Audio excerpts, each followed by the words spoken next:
Oh, hi. It's Monday. Yay, Monday at about 10 o'clock. And for some people here in the U.S., this is a holiday, Martin Luther King Day. So, if you're not working, you can be watching this. So, why aren't you? Or better yet, thank you if you are. Um, what is it? Painting. Yeah, why not? Why not do some painting today? There's red lines there. I never can tell. I forgot to get rid of them. I can never tell if you see them or not. They show up there. So if you could see them, now you can't because they got rid of them. If you couldn't see them, then it didn't matter. So it goes. Well, what I've got today is a combination of some things that can get painted. The engine block, okay. The fan, the distributor cap, the starter, the fan, some things that are almost but not quite ready to paint that maybe I can get ready to paint, like the exhaust here. There's still some on the inside after I primed it. I can see like right along here. There's still some like flashing edges, and I think I'm gonna do what I used to do when I was little, and not little. I was probably the same size I am now, but when I was younger, and just try to scrape it off because I really can't get a file or a sanding block in there, but they're just kind of there, and it's annoying. So I'll play around with this a little bit and see if I can't make it look a little bit better with scraping at it with the X-Acto knife.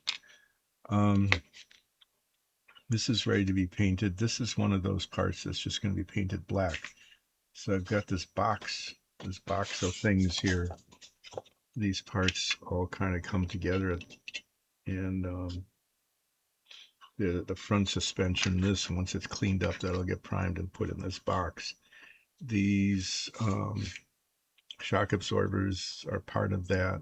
And then there are, I think, some tie bars or something of that sort, some other little pieces I haven't taken off the screws yet that also get into this category of painting black, as well as some interior parts, like the spare tire cover and the spare tire shelf, and actually the whole inside.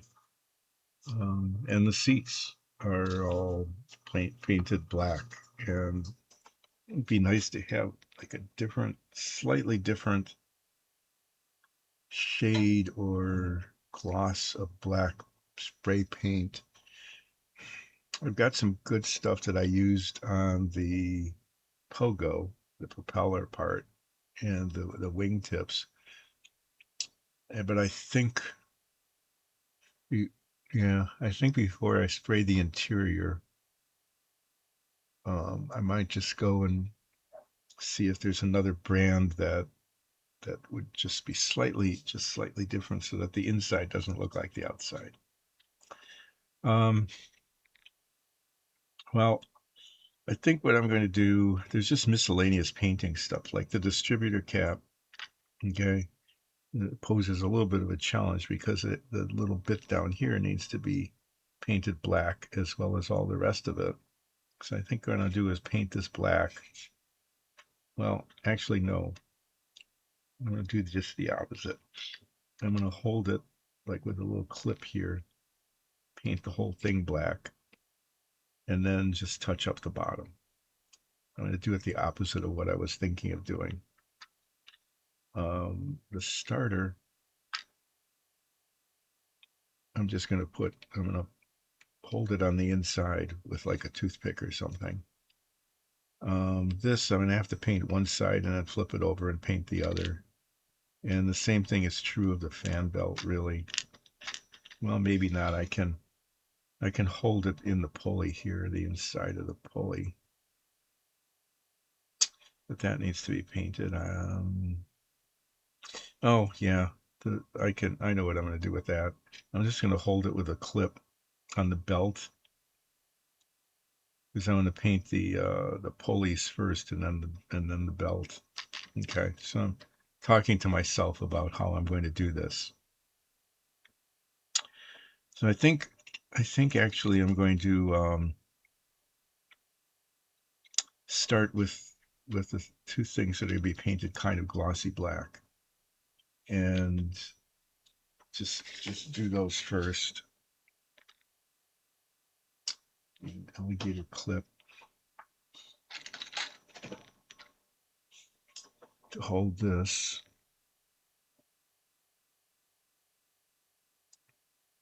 Boy, I can do that. I'm going to keep it inside the box, because if it pops off, there's a chance it could land in the box instead of on the floor. This, I need, just going to break this toothpick off. Break it. There, again, it's broken. And do that. Just hold it like that so that I can make sure I get all the way around the bottom. Be nice if it were a little bit tighter. Should have broken off the part that's all messed up, but I didn't.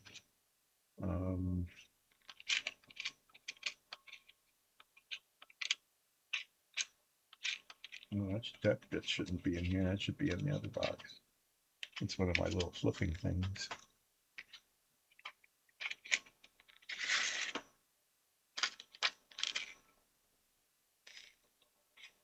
No, it's not any better, really.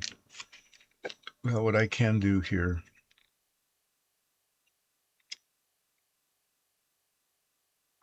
take an infinitesimal little piece of paper towel here.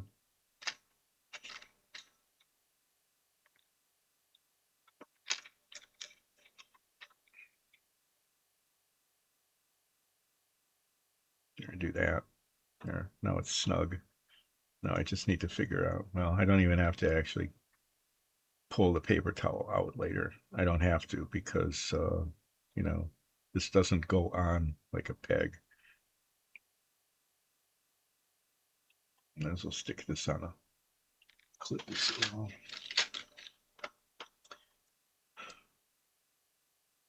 So I'm pretending that I'm doing a monologue for you, but I'm really just talking to myself as I'm figuring out what I'm going to be doing here and how I'm going to do it.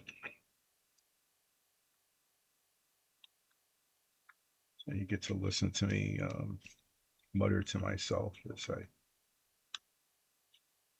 try to decide what I'm doing. And this, I can hold that on the belt part like that and paint the pulleys. That's good. This little piece of scrap wood has turned out to be a real handy thing. And then this, I guess I'm just going to end up leaving on this cardboard and paint the back and then flip it over and paint the front. This needs to be sanded. These seats have filler along the top and the side. Those need to be sanded. These haven't been primed yet. This, I'm going to paint this blue, kind of a glossy, slightly shiny metallic blue, and then paint the transmission part. These get painted kind of duraluminum, kind of a dark aluminum color. This is just going to be aluminum. And then this is just really a mess, as are the last two bits, but this has flashing, just flashing everywhere. This is going to take a long time to clean up and make it look usable. Just as a heads up about that. So I'm going to put these to be sanded in here.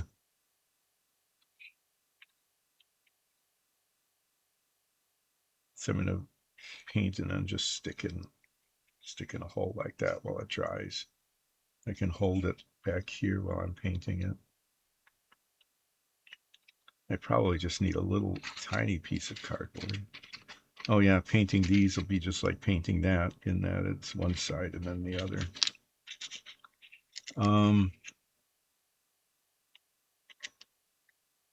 Well, I'm going to get the black paint out and do that first. No, it's well, my clock is running faster than ever. It's more than 5 minutes fast now. Huh. Not the clock on the computer, the clock up on the wall that I can read. It's the clock that I can see without my glasses. But I need to take my glasses off, of course, like you know that in order to see things that are sort of up close.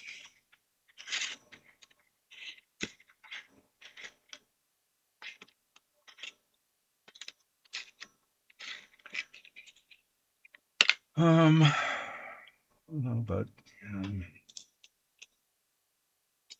the trash pile.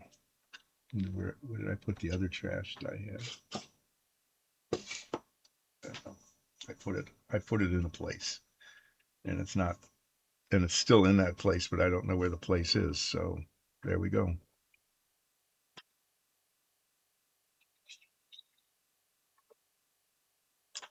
Maybe it's just going to be that kind of day. It's a Monday. Why not? Um, there's also a snowstorm. We're getting lake effect snow here where we live, and yeah, it's really messy outside. Oh, okay. Paint here. I want to use this paint. It's sort of glossy, but the starter and the distributor cap were made out of materials and painted kind of a glossy black as opposed to kind of the flat black that you would expect on the bottom of the car.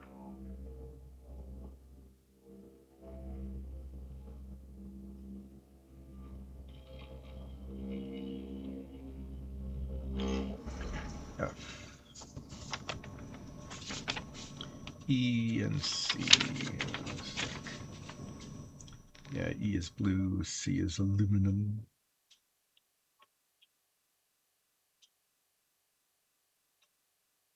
A is flat black, F is black.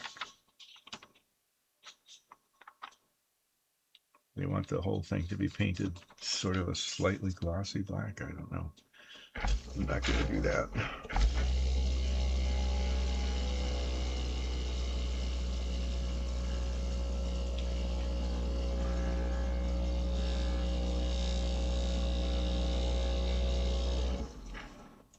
So here I am doing some painting. I haven't done that in quite a long time on this stream. So it is really the title of the stream, you know, relaxing painting with Dyson Dungeons is mostly accurate. It's with Dyson Dungeons. That's what this is all about, is Dyson Dungeons. Um, and I hope it's relaxing. It isn't always relaxing for me, especially when, you know, when I drop things or if I hit the brush on the wrong parts and I find out later that there's a big blot of paint where it shouldn't be in the wrong color that it shouldn't be. So relaxing is sometimes yes, sometimes no. Okay. But the painting part is frequently just a lie in that it is kind of unusual actually for painting to occur on the stream. So today is kind of a it's a special day in that, look at this, even even before quarter after, not only is something happening, because that's an unusual thing, is to have something happening before quarter after. Not only is something happening on this stream, but it is painting. So this is a like a special event almost. So after this dries and take it off the clip, I'm going to need to I need to paint the little bit where the clip is attached.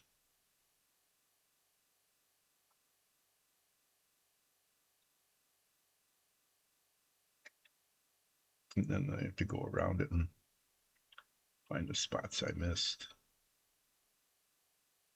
Like that. That spot just refused, sort of refused to be painted.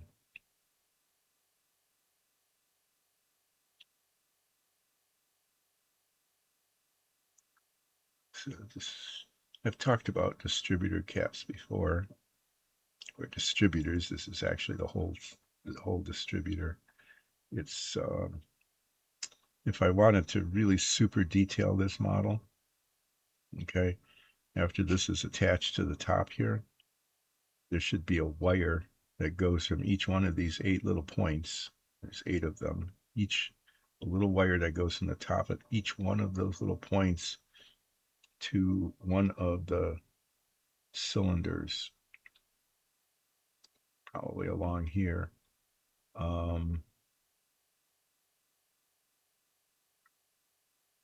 Because the electricity, the electricity goes from the distributor through those wires to the spark plugs.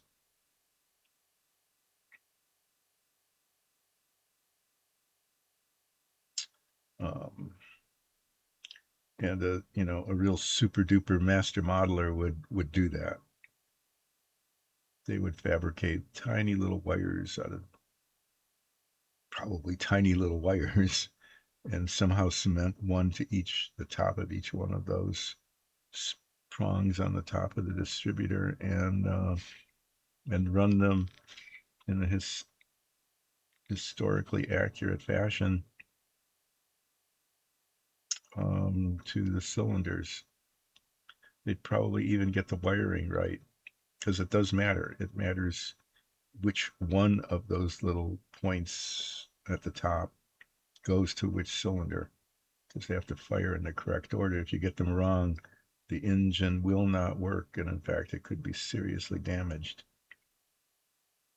So people who worked on cars back in the day, when they were wiring the spark plugs to the distributor, had to be very cautious, very careful. Not necessarily, I mean, cautious, but careful is the real word. They had to be very careful to make sure to get the wiring right so that the cylinders would fire in the right order, so that the engine would actually run, so that the car could go. Because if they didn't, like I said, it could be very bad. It could be a very bad thing. You know, the least worst thing that could happen is the engine simply wouldn't run, but it could be a mechanical disaster. Okay, well, now they're black instead of white, and that's it for this color of black paint.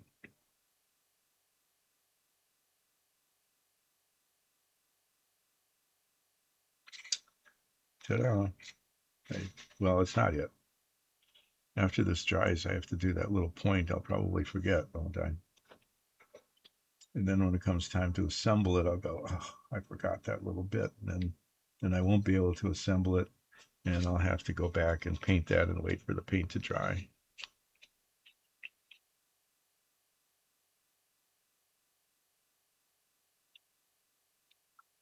Um,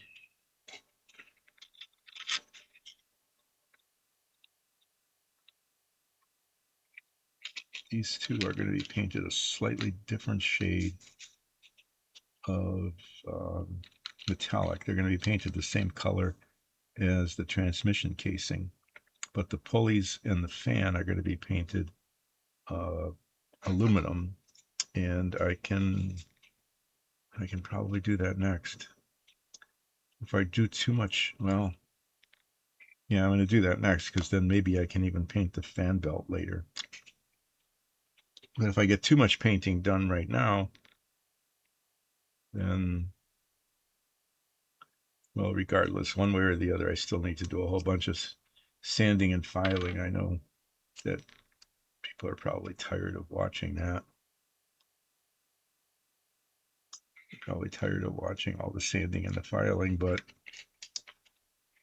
that unfortunately is stuff that needs to be done to make these parts presentable.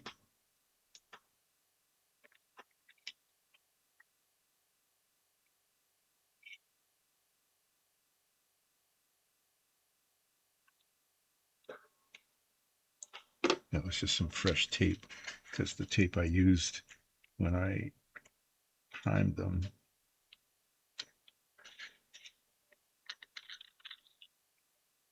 put these in the to be done yet. These parts up here that are in the box, see, these two need some work yet, but I can do that and then paint them today. These need to be sanded, and then I need to decide what color to paint them. I mean, it's going to be black, but I mean, what kind of, whether I'm going to brush them or spray them. And then this is just going to take a long time, because there's just every, you can see how intricate it is, but every surface has flashing on it from where the molds didn't fit together. And there's all sorts of little spaces and places that are difficult to get to.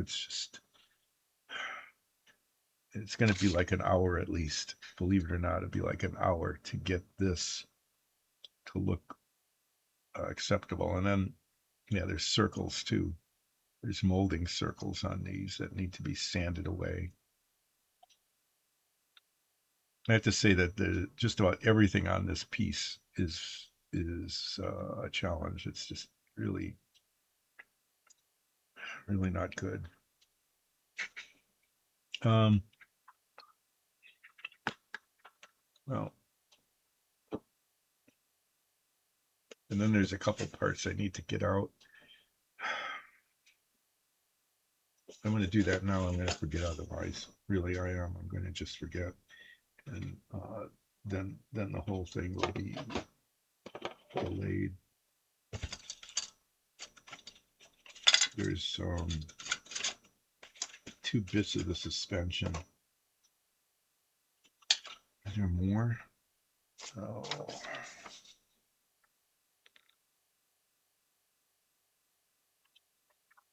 Okay. Yeah, I've got the exhaust headers. Those are painted C.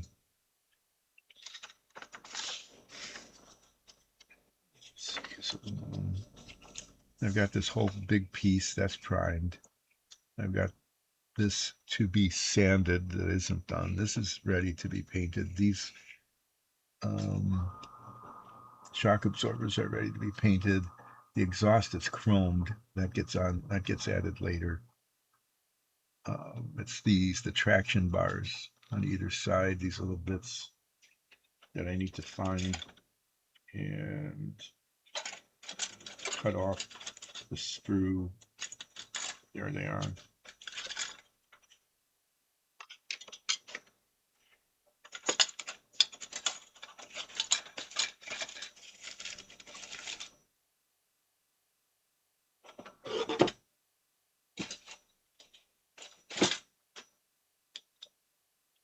Glasses are in the way. Okay, I'm just going to do that. I'm going to take these two pieces here, cut them off the sprue, and I'm going to then spend some time getting those acceptable, because they have flashing all over them as well, all around the sides. At the same time, I work on the whole front suspension bit. Not at the same time. I keep saying that. I keep saying I'm going to do it at the same time, but obviously, if I'm sanding the front suspension, I can't be sanding the traction bars. But in sequence, close together in time, before I do something else. Oh my! I'm just seeing a significant issue here. I'll show it to you in a minute. I just sort of accidentally saw out of sequence.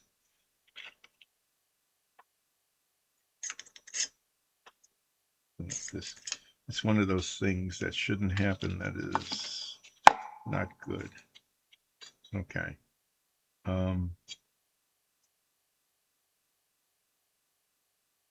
So this is the tachometer. The tachometer here is an add-on. Okay. It just they didn't exist in the original Mustang. So when they redid the dash and added a tachometer. But the top of it, okay, has a hole in it. Look at that.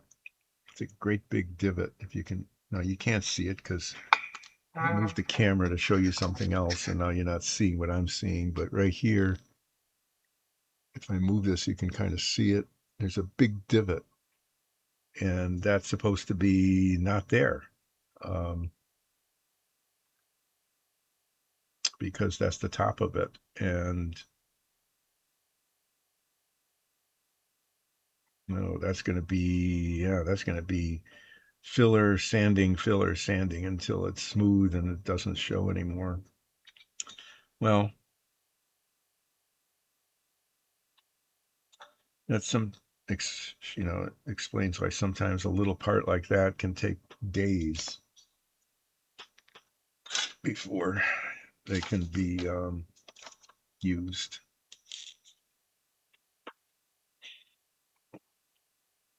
It's aluminum. That's the brighter of the two. I've got about 8 different shades of metallic paint here, not dull aluminum. This I'll need later. Chrome, I'll be using that for stuff. There it is, duraluminum. This is a slightly darker shade that I'll be using for the transmission housing and the exhaust headers. But the aluminum is what I'll be using for the fan and for the belt pulleys.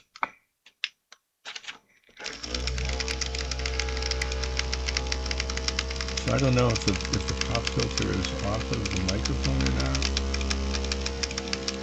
I heard last Friday, that the sanding noise was coming through. If the pop filter is not working, then you can hear the buzzing of the paint shaker thing, and that rattling sound is just a little metal ball in the paint container that is there to beat up on the pigment, so that if it's kind of caked at the bottom of the jar or container,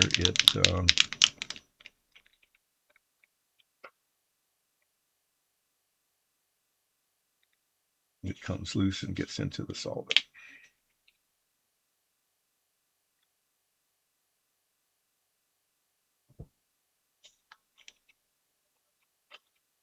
And I use a paper towel on this metallic to open and close it, because it gets into the bottle cap and then spatters. No, I'm gonna do this first because it has to dry and then be flipped over.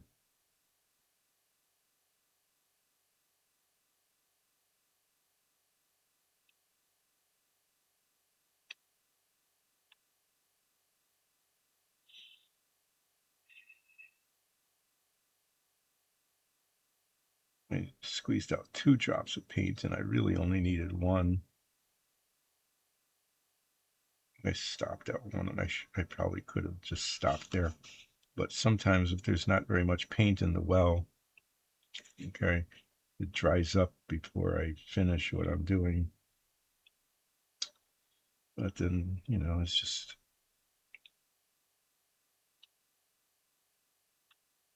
I'm kind of guess that whether it's sprayed on or brushed on, that probably like 70% of the paint is just wasted. That it like that, like the black spot. Okay. Like it doesn't get used. It dries up in the well and goes down the drain when things are washed.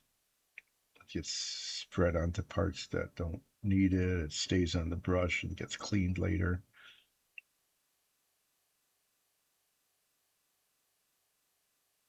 Yeah. And model paint, per volume is really expensive. If you compared it to, say, wall paint, which nowadays is even more expensive than it used to be. And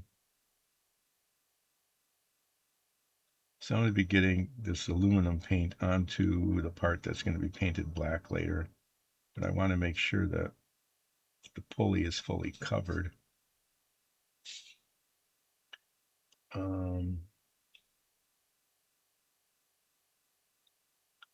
and then I can, I'll paint the belt black, black, and then probably have to come back and touch up some aluminum paint again after that, because I'll get some of the black on where the aluminum is supposed to be, and just that back and forth kind of thing that has to happen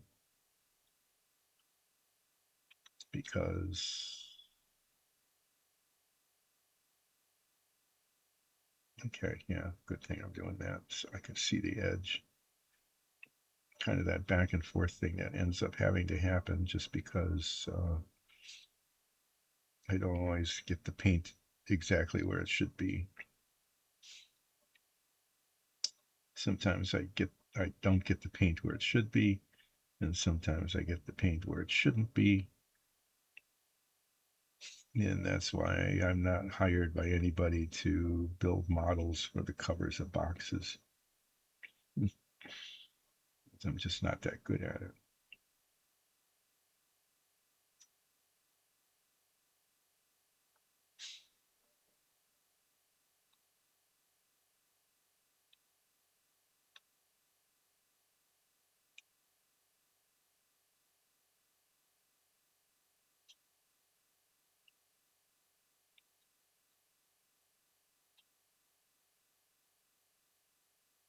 I'm guessing that there's several different kinds of people who watch this one. Because there's probably some people who just say, "Oh, no," some old guy muttering to himself. I heard somebody said that it helps them fall asleep. So that's good. I'm glad if I'm a soporific. Better this than, some sort of medication or drug, right?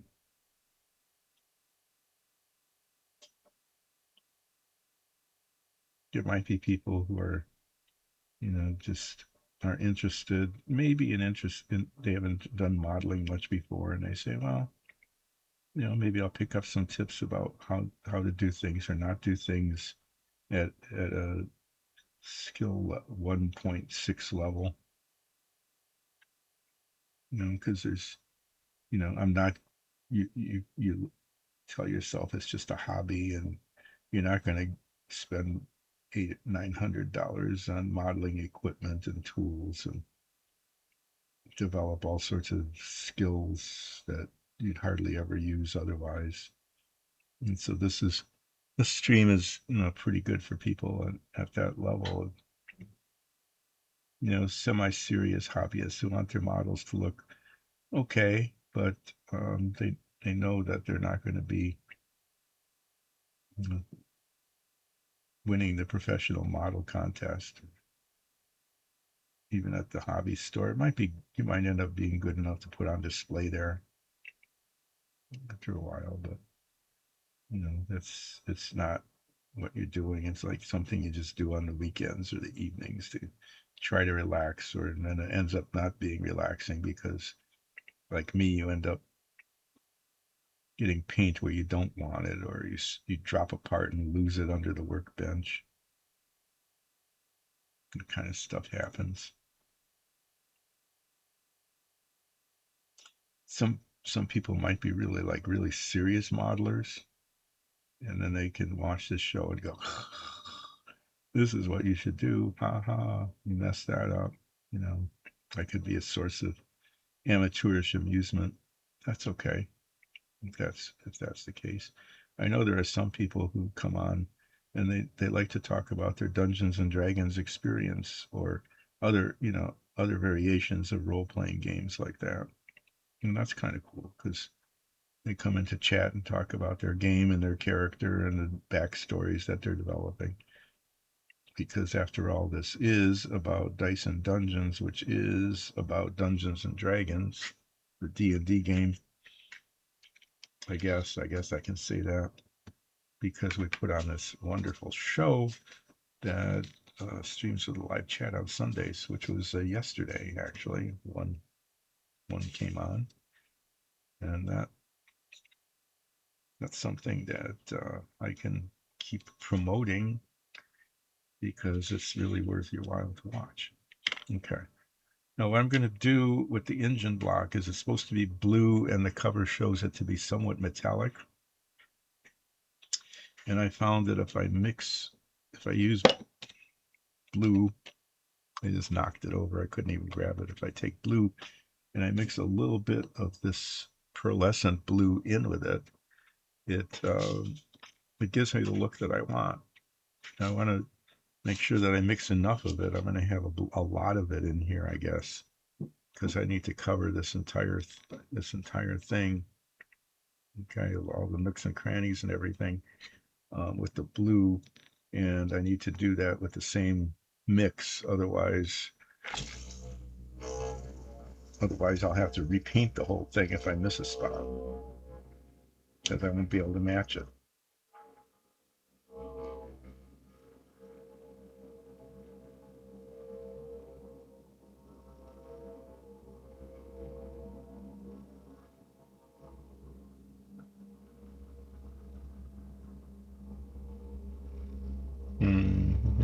Just stirring some paint here.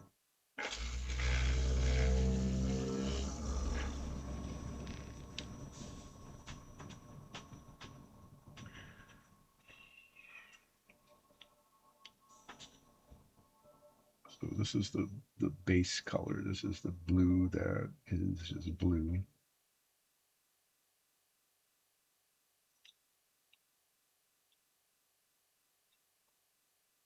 There should be enough of that. And then this is the pearlescent stuff. This is really,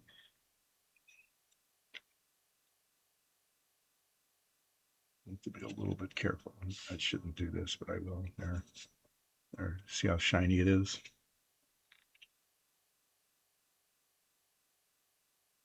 Don't do that. Just use a toothpick or something you can throw away instead of using the end of your toothbrush.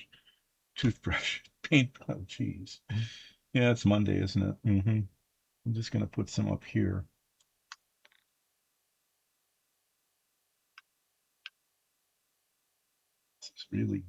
This is very viscous. It's really syrupy. Not syrupy. There. Oh. Well, there's enough for, it's like 10 times more than I needed. So I'm going to use this toothpick as kind of a spatula. I'm going to grab some of this and mix it together here.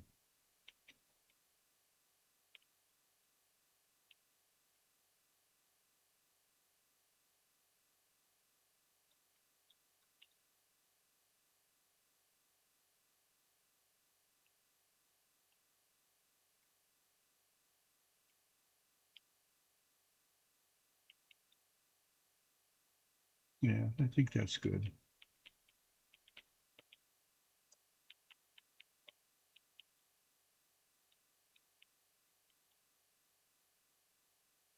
I just hope that I mixed enough of it to get this whole thing painted.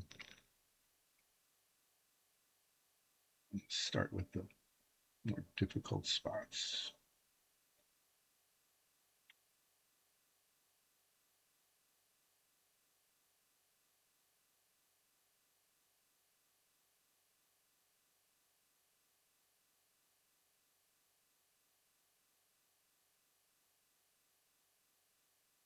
It's just a lot of little bits, nooks and crannies and things here. Paint that kind of carefully. I don't want brush marks there.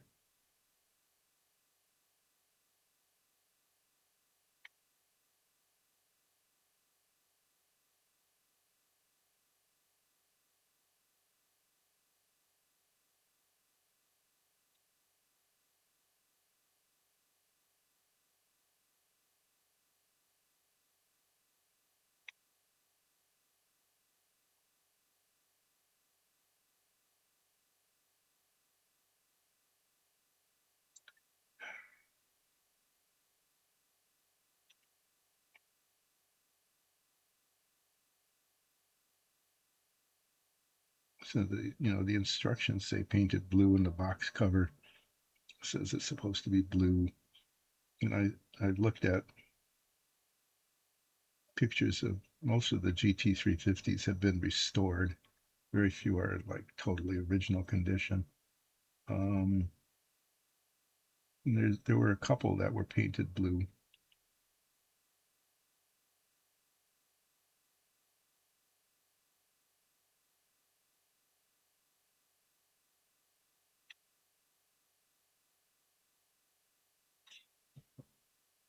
So I guess this is how it should be. Just rotate it.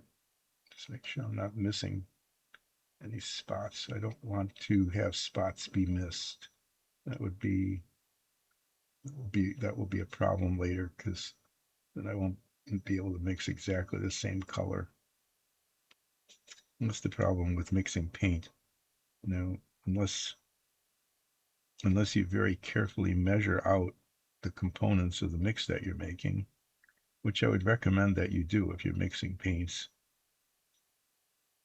Get tiny, tiny little spoons or eyedroppers or something, and very carefully measure how much of what color you're putting into the mix. And then if you do that, then it increases your chances of replicating it. If you ever need to like do a touch up or something later.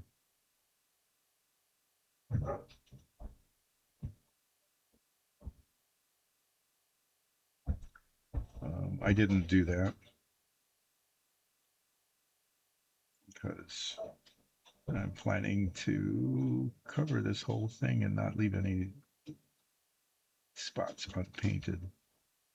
And I'm hoping that as this dries, sometimes it happens that the paint shrinks and creates little spots, tiny little spots where the paint pulls away from itself as it shrinks.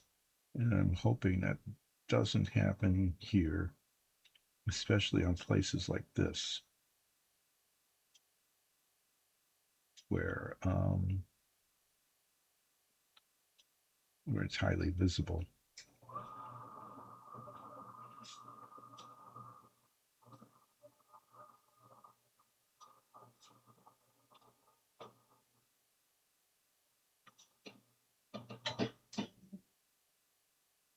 I'm painting down here. There's an oil pan that goes on there, but you never know exactly how it will fit. And I don't want there to be any white spots. So there. I know that gets in the way of model cement, but I'm going to use contact cement for a lot of this, um, especially the chrome parts where the model cement can dissolve the chrome. Basically, it lifts the chrome up off the part and mars the surface. And the contact cement can do that, but it's not as aggressive in its dissolving of the chrome coverage, chrome plating. Okay, I got it on the casing that the aluminum paint might not cover that, so I'm actually going to try to like scrape away some of that blue paint, maybe before I paint the transmission casing. Could have been, I should have been more careful, but then I wasn't. Yeah, good thing I revolved it. See, there's a spot there that I totally missed. There's another one there. Really obvious spots that I just missed when I was painting it. That's why I rotate when I remember when I rotate the parts after I paint them to catch the those spots like that. didn't get painted.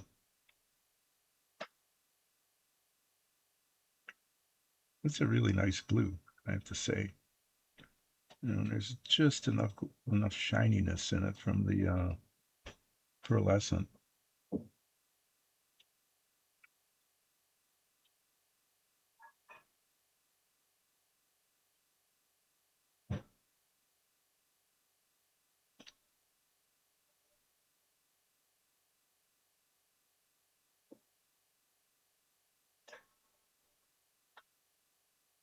Okay,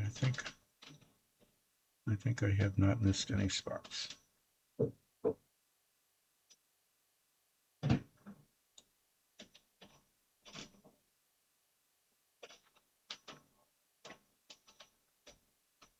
No, well, oh no, that's okay. That's where the distributor goes, right up there in that little hole.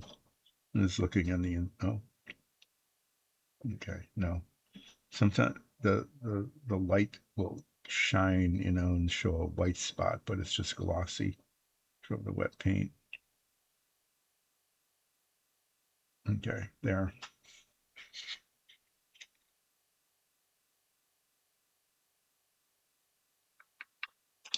Okay, the thing I'm going to do now, after I clean the brush,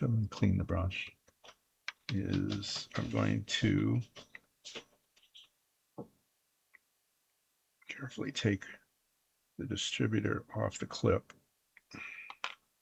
And while there's still paint here, paint the bottom, the little bit at the bottom here. Come on, still be alive.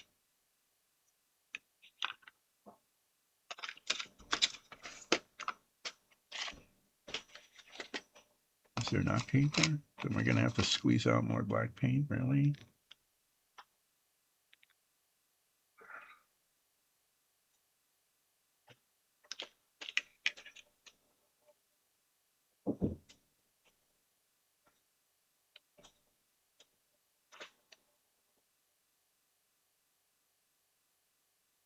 Let's try not to waste a whole nother drop of black paint.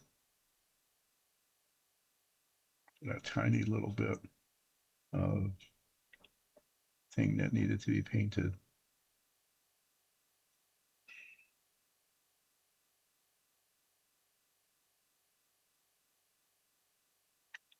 And it looks like I was successful.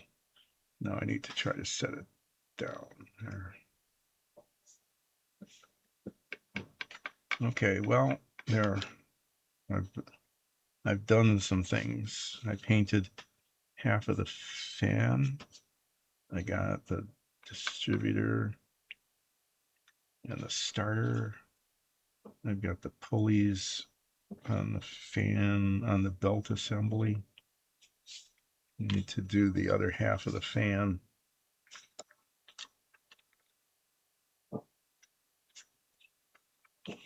I'm going to get impatient here. Oh, that was almost bad. That was almost very bad. I almost lost the distributor. Okay, I'm going to just clip this in.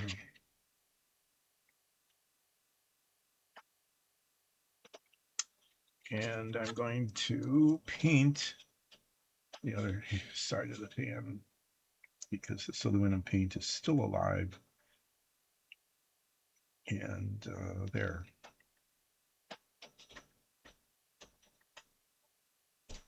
And since I painted the point that of attachment, I can clip it there, which I did.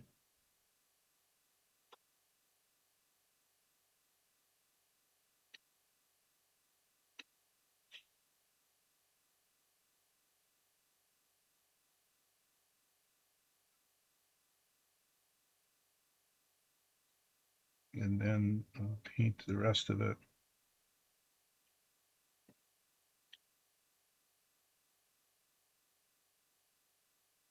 And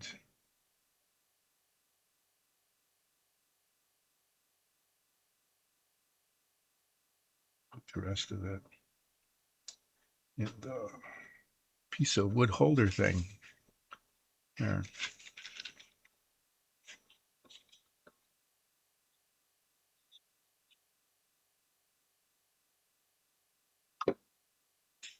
Okay, what needs to happen next is not in this box. What needs to happen next is I need to get these presentable so I can paint them the same color as the transmission casing on that.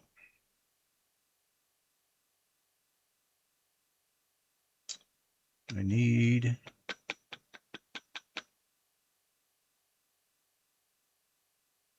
okay, I'm going to do it this way.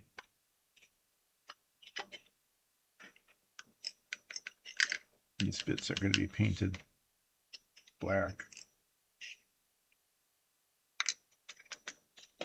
And they go in the box of stuff that's going to be painted black, but since the box is closed, I'm going to take a chance and just use this open top cup. Hold parts inside the box.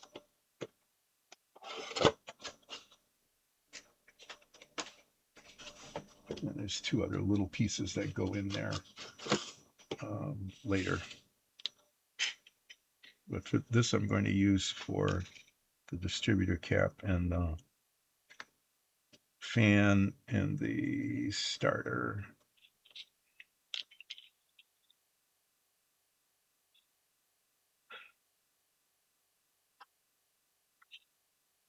But I'd like to get these prepared so that when the blue paint dries, it should dry yet during the life of this particular stream. When the blue paint dries and I can paint the transmission casing, these guys get painted that same color.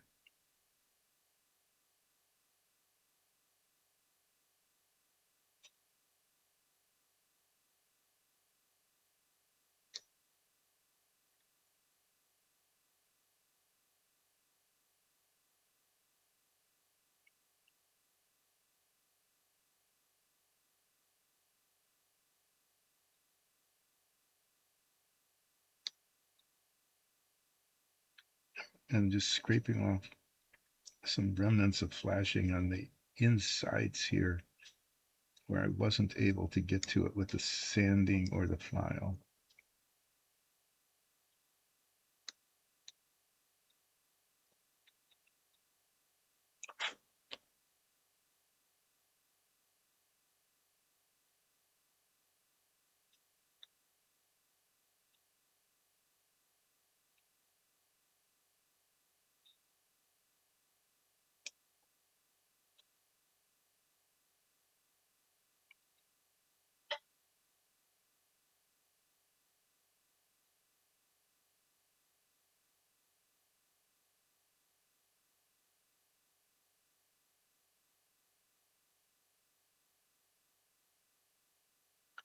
No.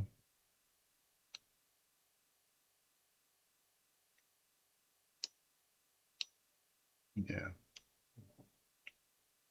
Doing a run silent thing, doing a submarine movie emulation here on the stream.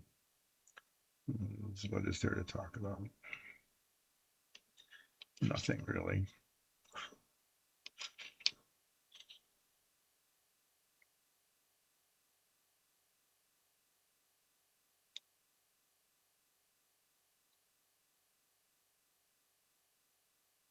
This is all part of the process of making some effort at my skill level. I keep reminding people that it is at my skill level, not super duper master modeler skill level, but at my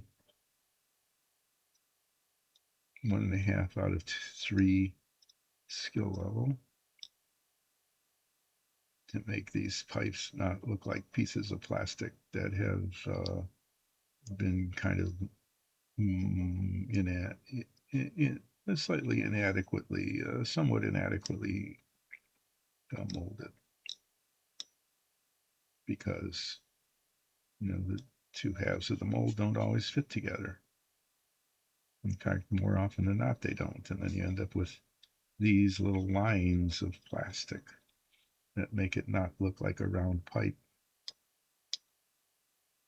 but like a piece of plastic that was somewhat inadequately molded.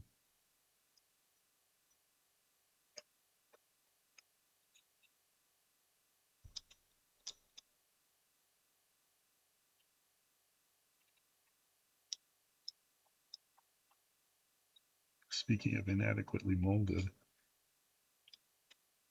that tachometer thing is really bad.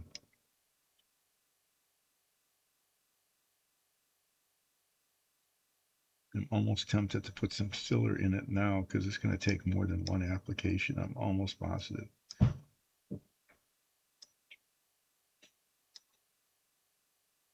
To get that filled in and sanded so that it doesn't show.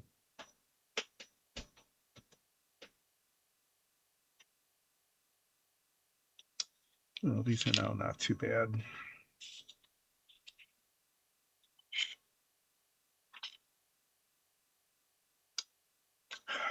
Okay, well, I was doing okay until I stuck my fingers in the paint on, of all things, the cloth, the towel that I'm using to clean the paint.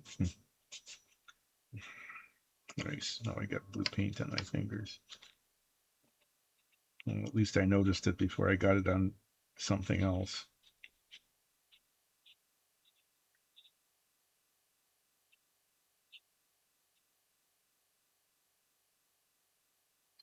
No, this is trash too now.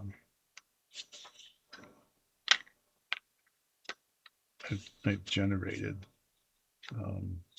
trash.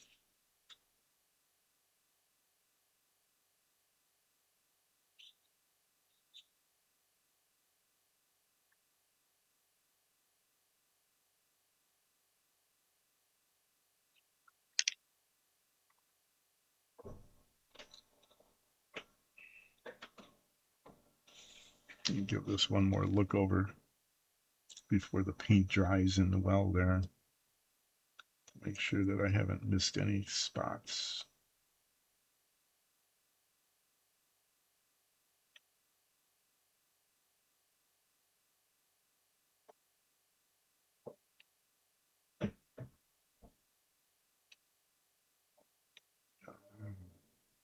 And there looks like there is one.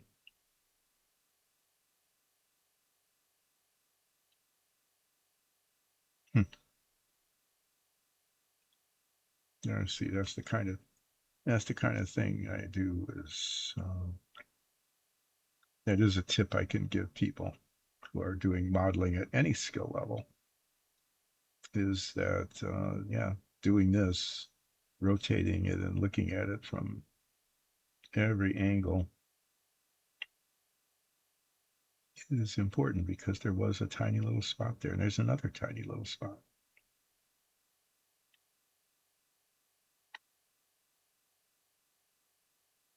Hmm.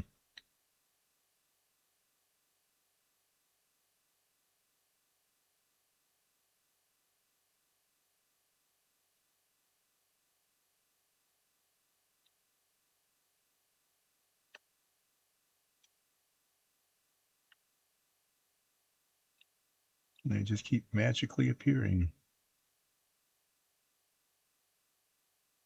It's not magic, really. I mean, it's just like I missed the spot before, I guess. I don't know why I said magically. They just keep appearing. Oh, look, there's a spot. There's a spot.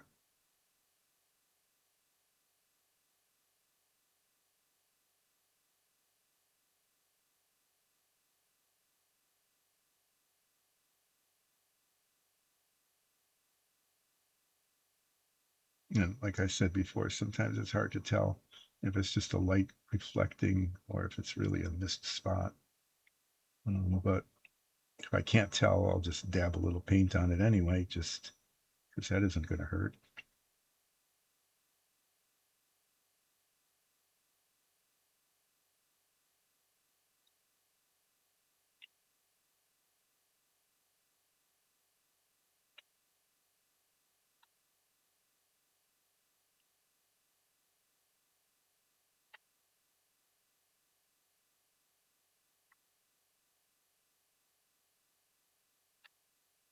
Yeah, I'm gonna just do this for like a half hour, right?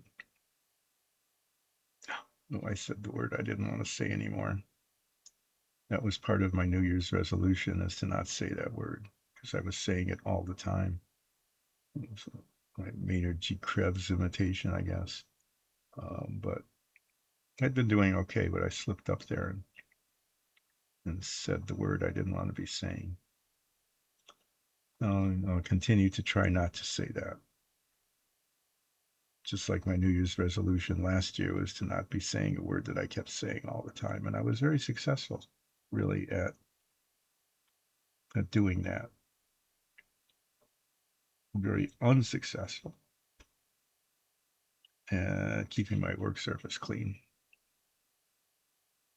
Pretty much a failure at that New Year's resolution. So I made it again. I repeated that New Year's resolution, and I am pretty much failing at it again this year. Just to be honest about it, it's just not going that well in terms of doing that keeping the work surface clean thing.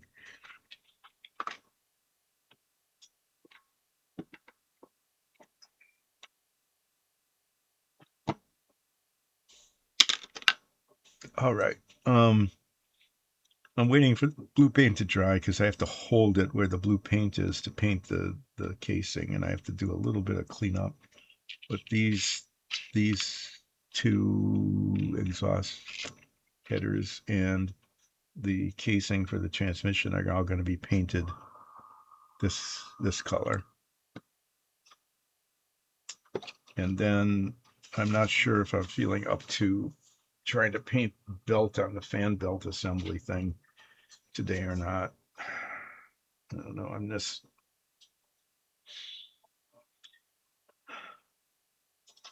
not feeling the focus here. What I am going to do is put that over there.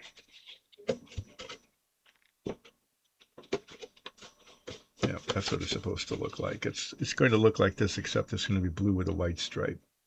Otherwise, it'll be similar to this in, probably not in quality, but it'll be kind of like this. It'll look like a car. It'll look more like a car than it does now. Now it just looks like parts. I'm going to do the seats next. I really should move, switch these boxes. There. I'm going to sand where I put the filler in on the car seats and see if I can't get these ready to be primed. And then I can put them in the primed but not painted box, which is over there.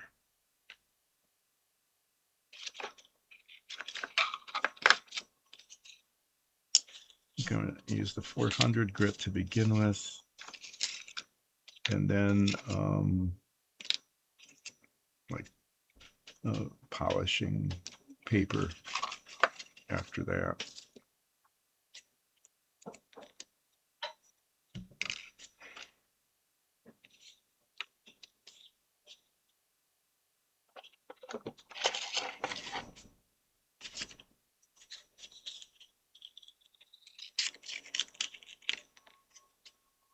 The filler is kind of hard. That's why I use it. So this will sand it more quickly than if I use the 1000 grit on it. Then I need to resand it with the much finer grit sandpaper to get rid of this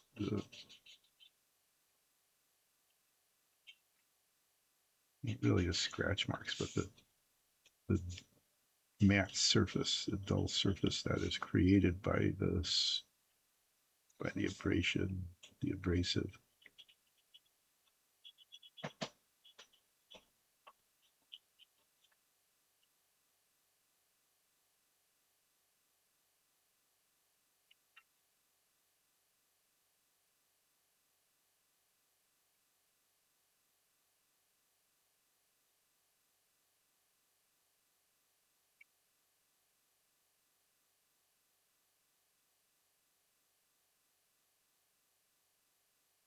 It's just really a fine line of indentation here around the seat, which is not an authentic seam line. So I put some filler in it, hoping to make it go away.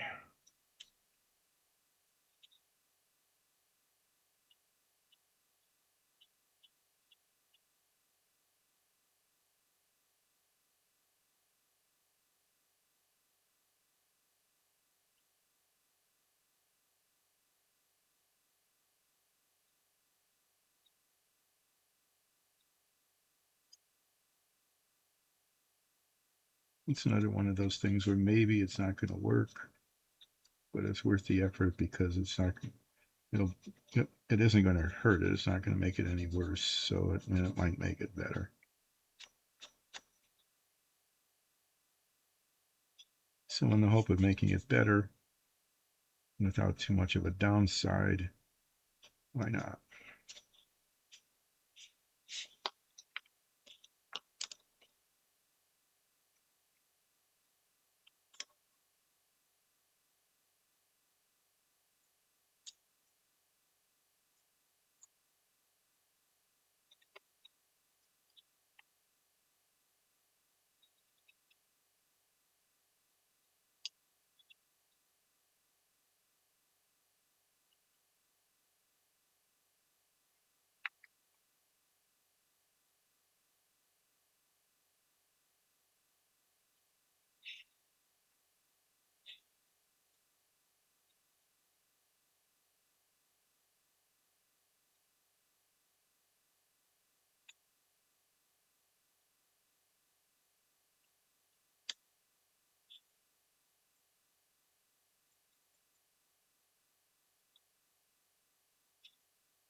Yeah, it looks pretty good. I think it'll be okay. So between now and Wednesday, I'll prime these. And if I can get these other two parts done, I'll prime those also. Um, not really sure I'm not sure what's going to happen next, really. If the engine turns out okay, I guess I can put the chrome parts on. That would be something I could do. I'm not sure.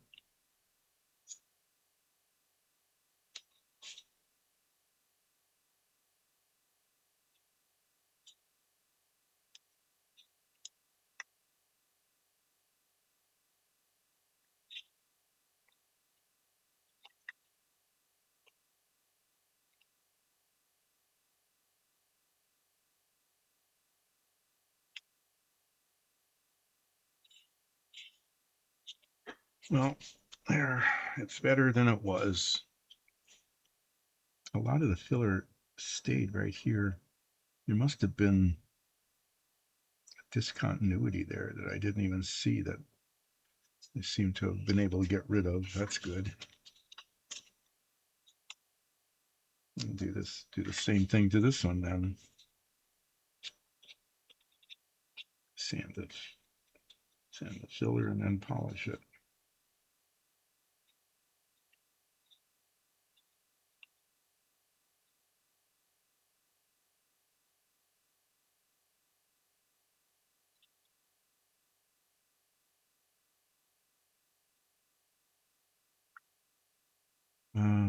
Yeah.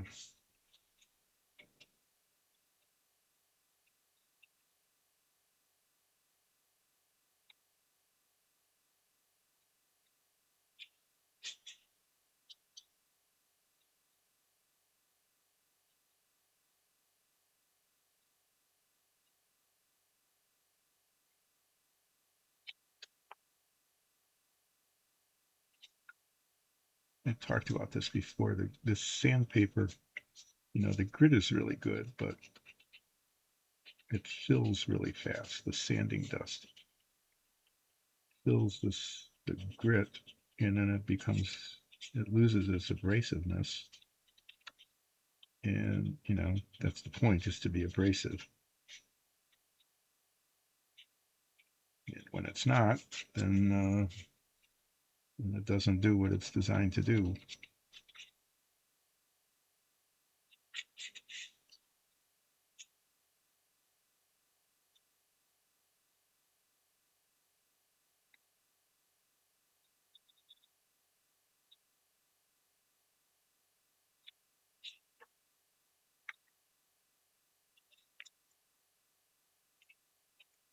This stuff,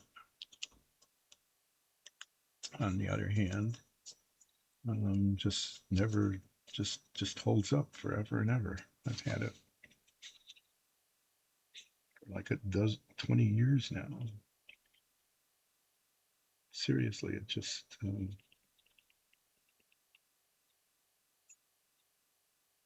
is just amazing.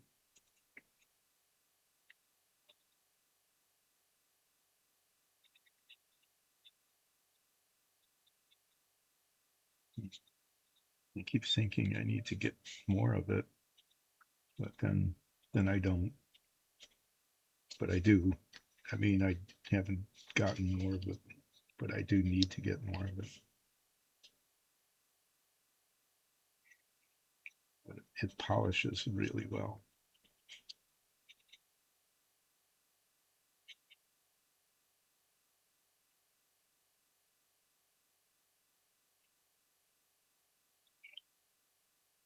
It maintains its ability to polish for a very long time.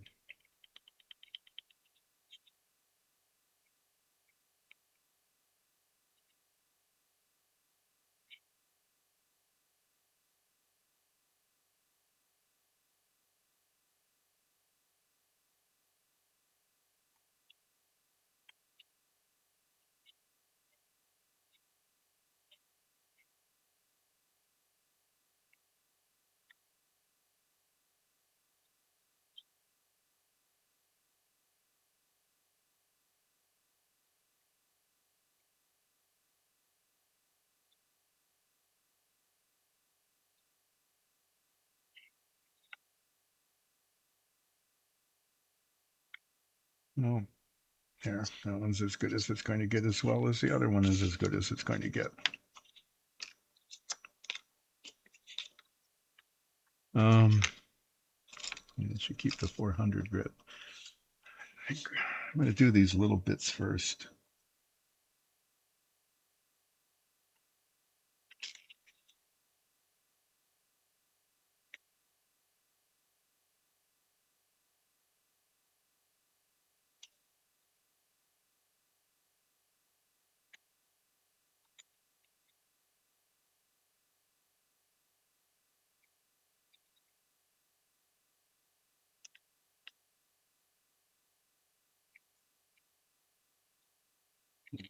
These are really not well done at all.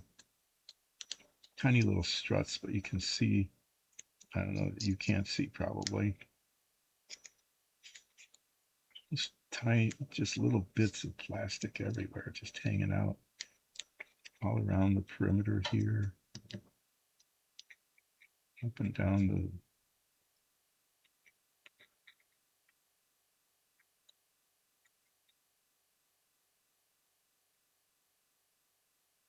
Yeah, so here.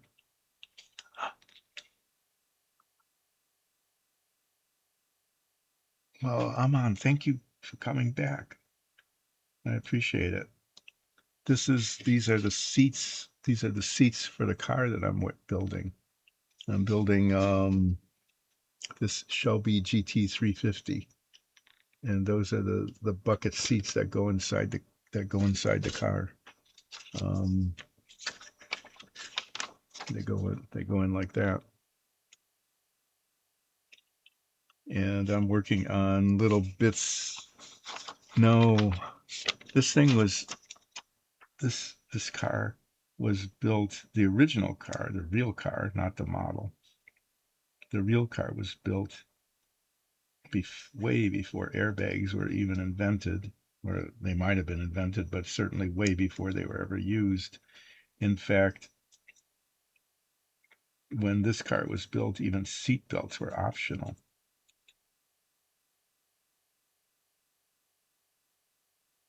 Um, my family's first car was a 1964 Rambler American. My dad wanted a small, efficient car. We got small anyway. We didn't get efficient. And the car, the model, I think the model, I'm not sure when the model was made. Is there a date on it? Sometimes they put a copyright date on these things. No, the model was made in 1985. Wow. Okay. Um, so this model was made 20 years after the car was made, but it was made 40, 40 years ago. So it's pretty old. But yeah, this car was built way before airbags were installed on anything, probably before they were even available. And many cars up until the late 60s, seat belts were just optional. Mandatory seat belts came in later.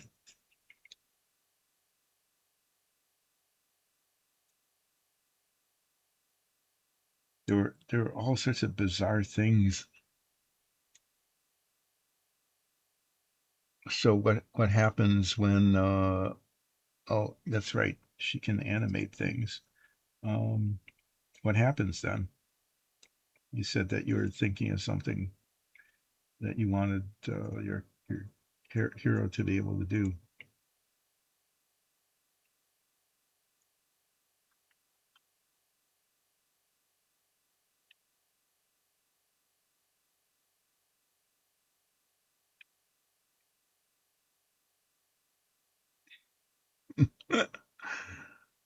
Who is your master? That's pretty good. So is that something that Iris always wanted to say, or is that something that you always wanted to say?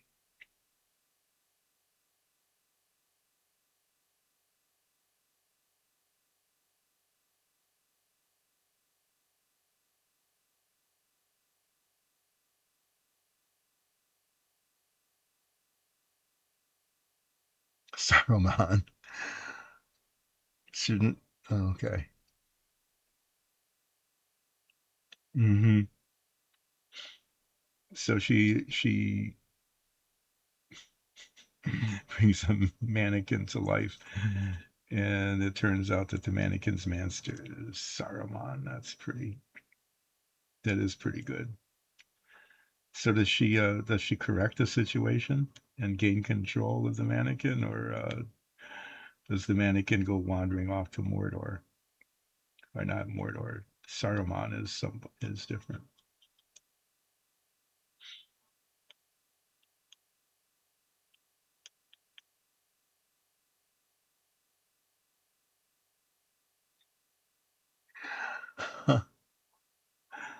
Okay, okay, that's pretty good.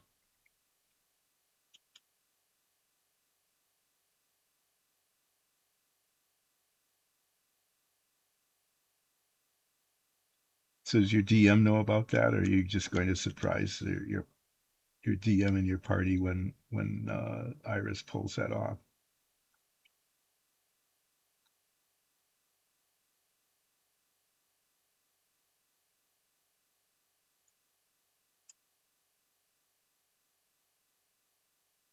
I think that will be fun. I think it should be a surprise for your party. That they don't know that's coming, and then they can react to it and have as much fun with it as you when they realize what you've done.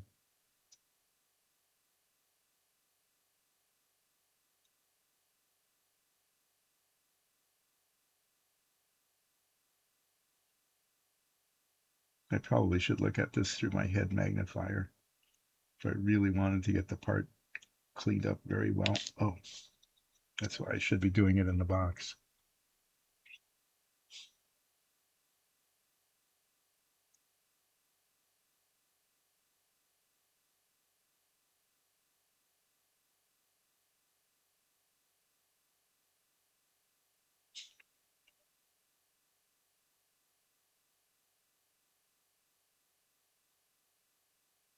Oh, that's why. Okay.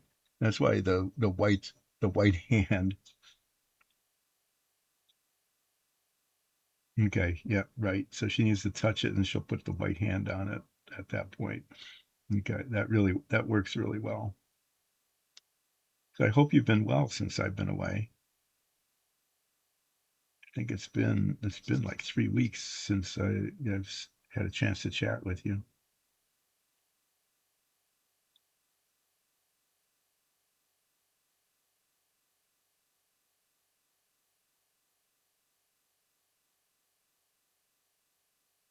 Some of the flaws get covered up because this is painted with a flat black, but sometimes not all of them.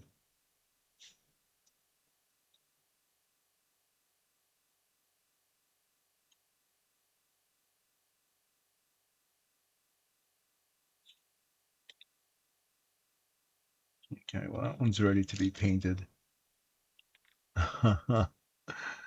Yeah,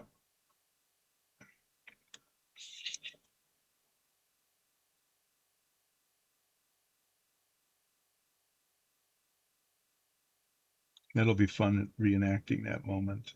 That really will be. I think the other players are going to be very amused.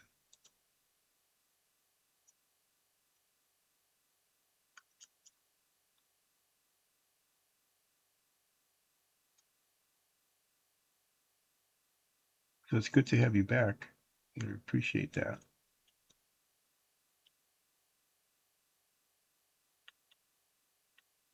Have your games been going well?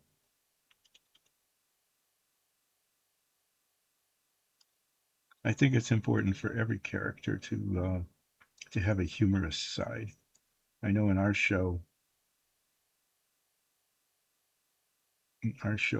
Tabaxi Bard Nines usually does the silly humor. My character has more of a dry sense of humor. The humor just comes from things like misunderstandings or using the wrong word or just phrasing things in an odd way. Ah, okay. So you're taking a break as well.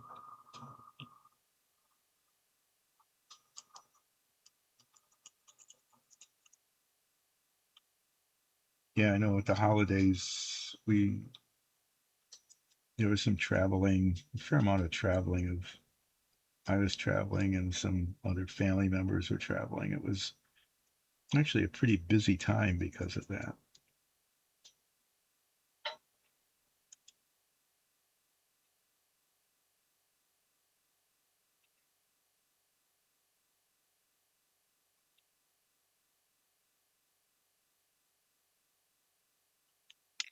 I hope you have a chance to pull that off in the game.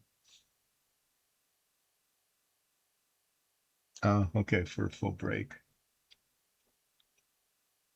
Well, next month is coming up soon. It's just a couple of weeks, isn't it? So it's not too far away.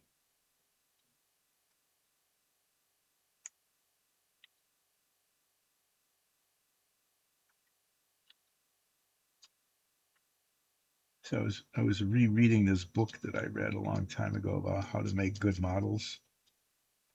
One thing they said is that you always have to do this, that there's always going to be these lines on the round parts from the mold. It was just a kind of a warning and a set of instructions to say just plan on it. Plan on doing tiny little bits of careful sanding. They said be very careful in your sanding.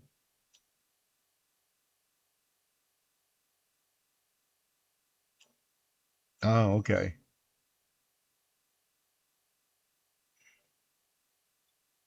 So the DM is preparing a new chapter, kind of.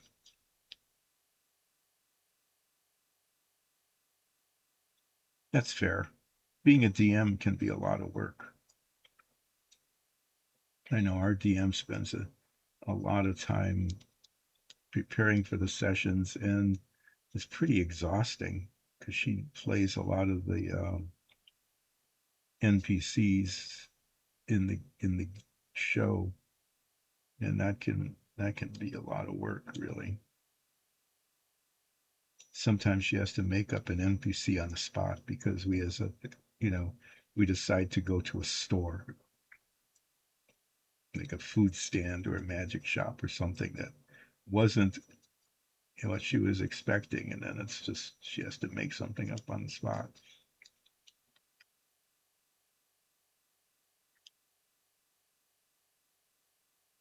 Oh, okay. Something to fill in the space between the two time periods. That's fair. To spend some time explaining what has happened, or at least describing what has happened, because the span of a year is quite a bit.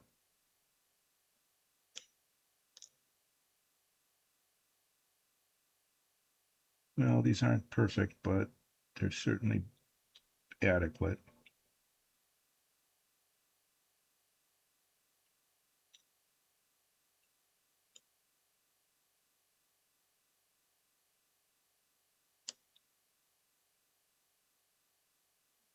Need to test fit some of these things. Okay, this part is just terrible. Um, this is going to take this is going to take forever because all of these little round bits have a lot of flashing all the way around them. They're really hard to reach.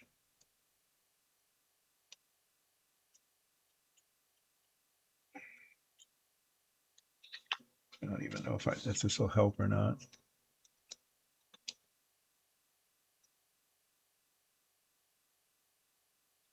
Oh yeah, there's real life too, isn't there? Yeah, people with jobs. That's the nice thing about being retired is that the only is that I can do this kind of thing. I can take the time to do this, um,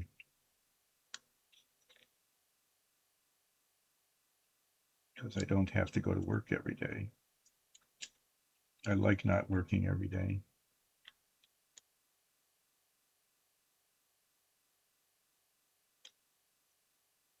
I only have to work 3 days a week, Mondays, Wednesdays, and Fridays at about 10. Okay. In addition to who is your master?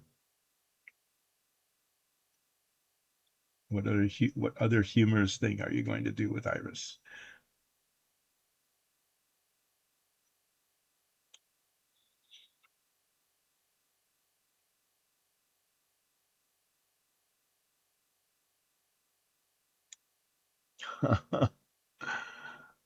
Okay, that's pretty good. Is that something that's allowable? Is that something that your character is permitted to do?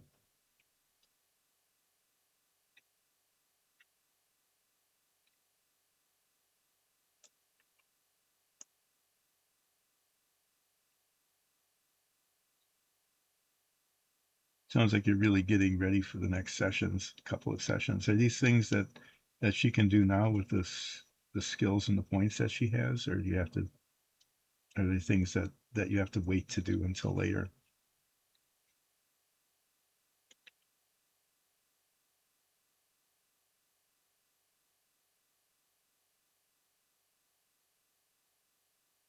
Boomerang knife. That's good.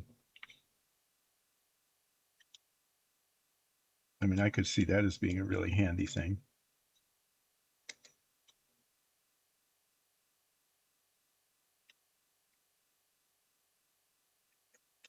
This is going to take. This is really annoying. This very, very complicated, messy part.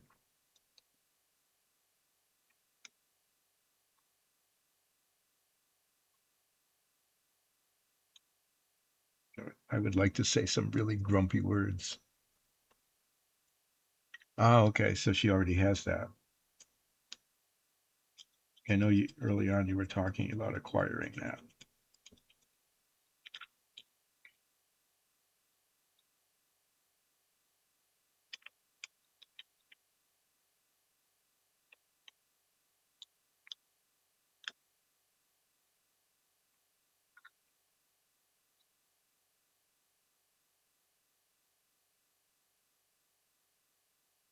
Wow, this is bad here, and it's hard to reach.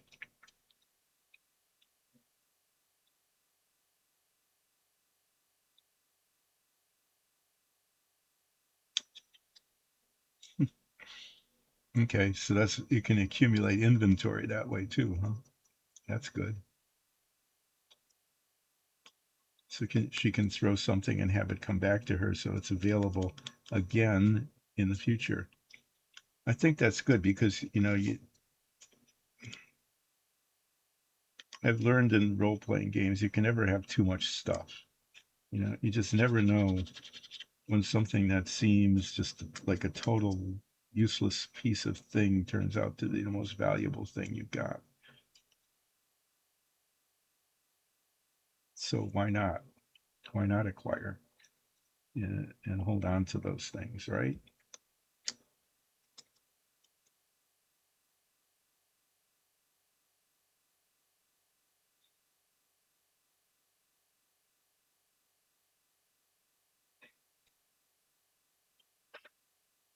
Is that something you're permitted to do? That you can command an object even after the timer is finished? You're going to need special skill to do that or special permissions.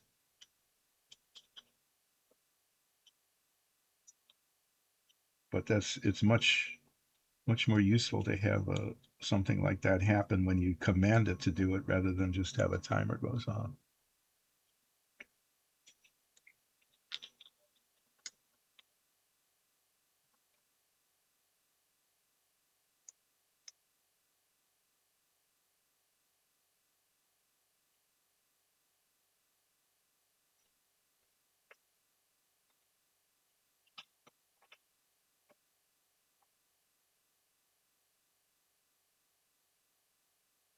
Okay. Yeah, as long as it's done before it. Okay. So it's a matter of timing and maintaining control over the weapon.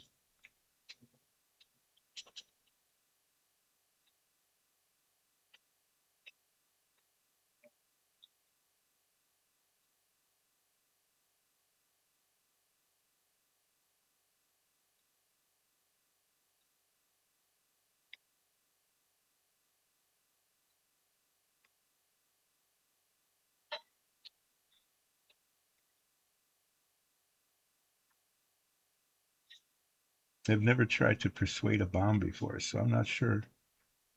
I'm not sure how much of what kind of skill it would use. It makes sense, right? Got your bomb control charisma score. Hmm. That seems to be that should be something that the DM should work out with you.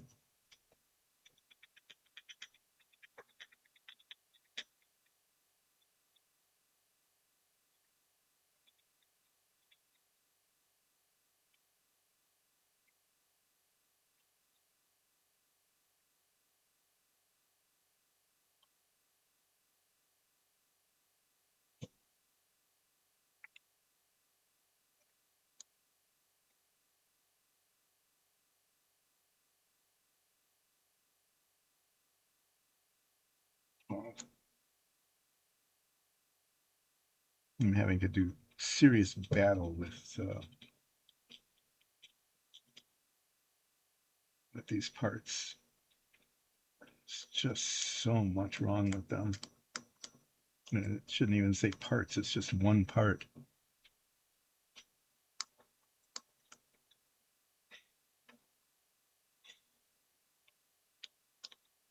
So what would determine which one it is? I don't know if I was a bomb going off. I mean, that's my whole purpose is to be a bomb, right? Maybe it would be a happy screen.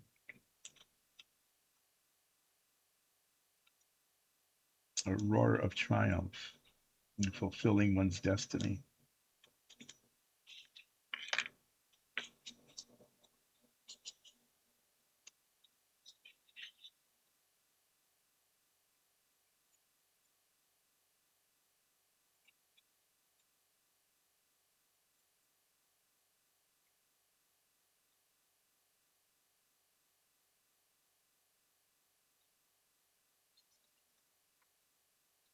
Okay, I'm gonna have to try this scraping with, where did I put it? Oh, there it is. I actually put something away that I needed, is to get on the inside here. I'm gonna just try this scraping methodology that I used ages and ages ago, because I can't really get a file or sandpaper in there. It's not the best thing to do. I wouldn't, because it's possible it's really soft plastic to just cut into it rather than just scrape along the surface, but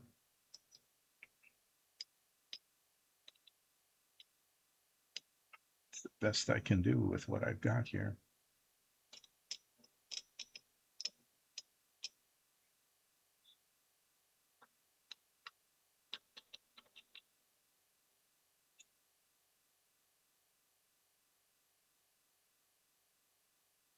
Looking at it,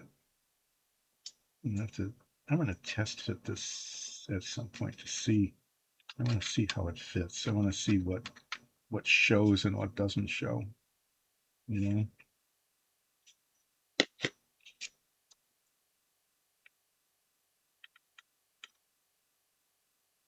just starting to figure out what the top is and what the bottom is.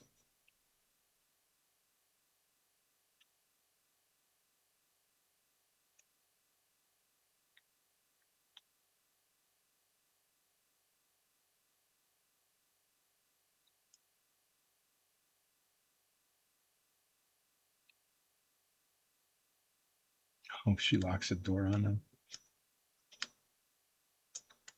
That's not going to make you very popular,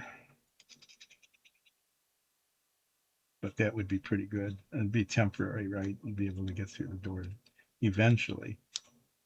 But it's like the kind of joke where you don't, it's a glass door and you don't even see it, or you expect it to be an automatic door that opens for you, like one of those things, and it doesn't, and you bump right into it. Boom. That can happen.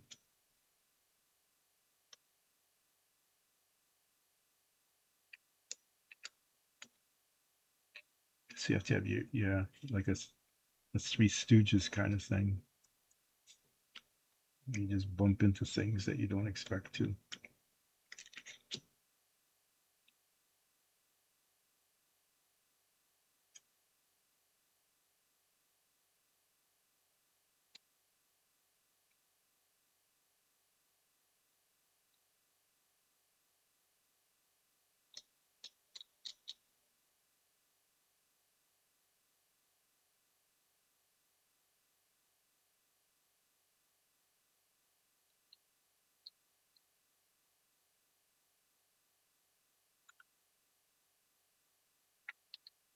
Oh, I suppose that's possible too. There could be an upside to it.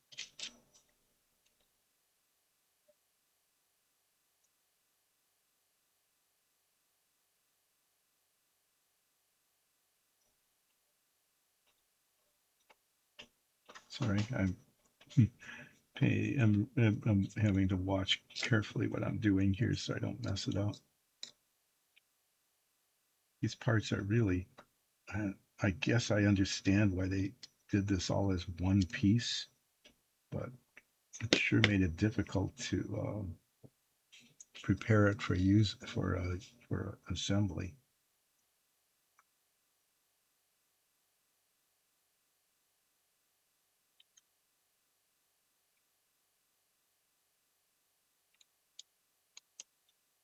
It'd be nice if this just fit right on and you couldn't see underneath it, so I didn't have to worry about the other side. It looks like these little prongs go into some places. Looks like they fit, or they're supposed to fit. I don't know if they will fit. That's what I'm going to test.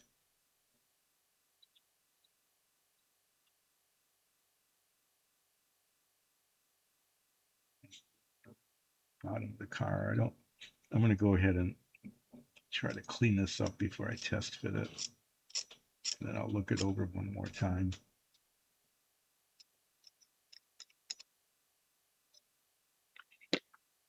Almost 2 hours done.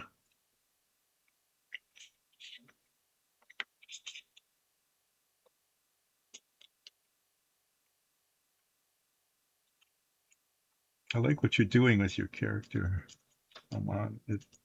It's like you're really enjoying the character that you're playing, and you're giving her abilities that are useful and fun at the same time, but not trying to do like an overpower thing. Sometimes that's kind of a real temptation, isn't it? To try to make your character overpowered so that it just becomes unrealistic and isn't very much fun for the other players then either.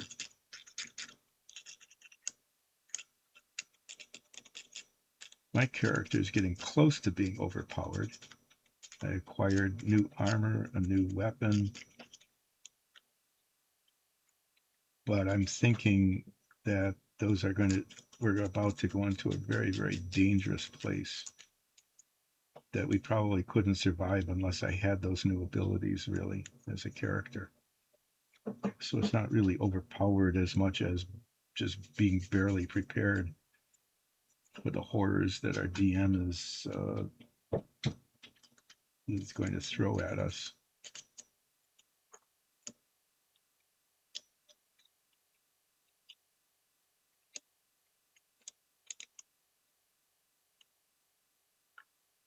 Well, you don't have a problem with the creativity.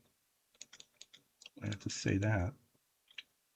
But yeah, I mean, it's, I think, in terms of enjoyment of the game, or in our case, enjoyment of the show, having as much flexibility as possible with, you know, sometimes even saying, yeah, that's the rule, but the rule's not going to apply here. Sometimes even allowing that, it just makes it much more enjoyable, either for the players or in our case, the audience, as well as the characters. So I'm hoping your DM, doesn't let you get away with too much so that it becomes totally unrealistic, but enough so that your creativity shows through and you can continue to have fun with your character. And that's really an important part, is to keep having fun with your character.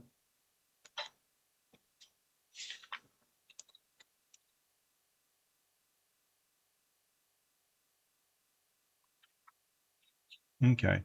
Yeah. So there's some limitations, but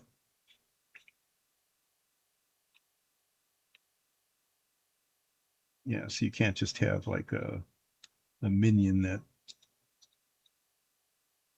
oh, there's an ancient worm, a giant dragon. Oh, just say the magic word and poof, it's gone. That just takes the adventure out of it. So I'm glad that you're allowed to be creative, but only up to a point, right?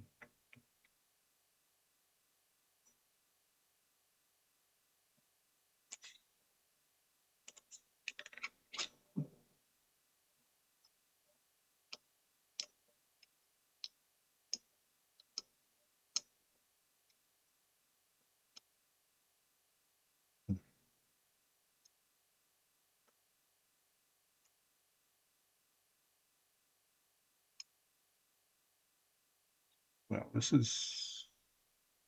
has been quite a chore, this piece. It's still not done completely, but yeah, I mean, the whole front suspension is pretty complicated because it's independent. The wheels have to be able to turn. So from an engineering perspective, it's actually very important, but very complicated.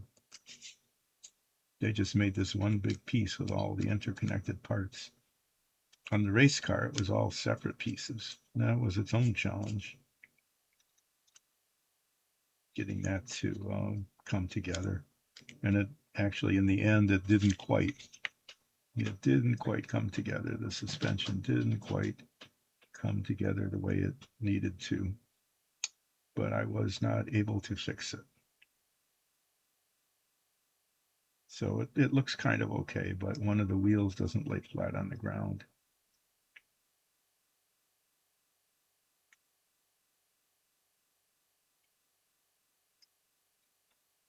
But the painting and the decals came out okay. Okay.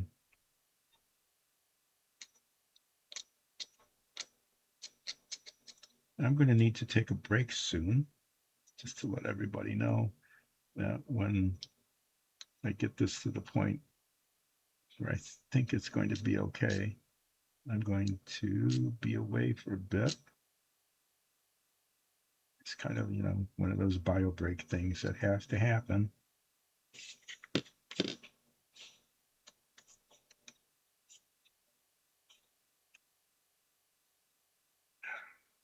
Almost broke it.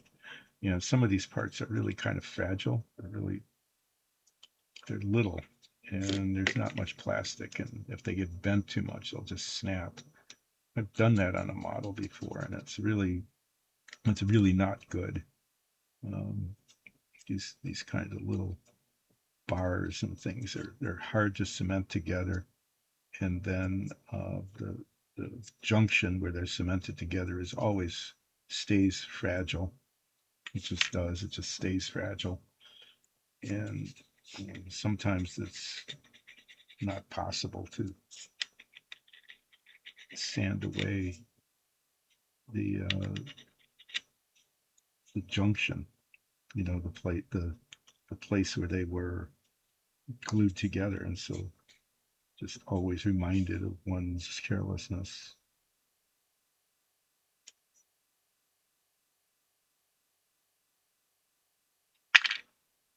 Good. My hands are not working. Terrific.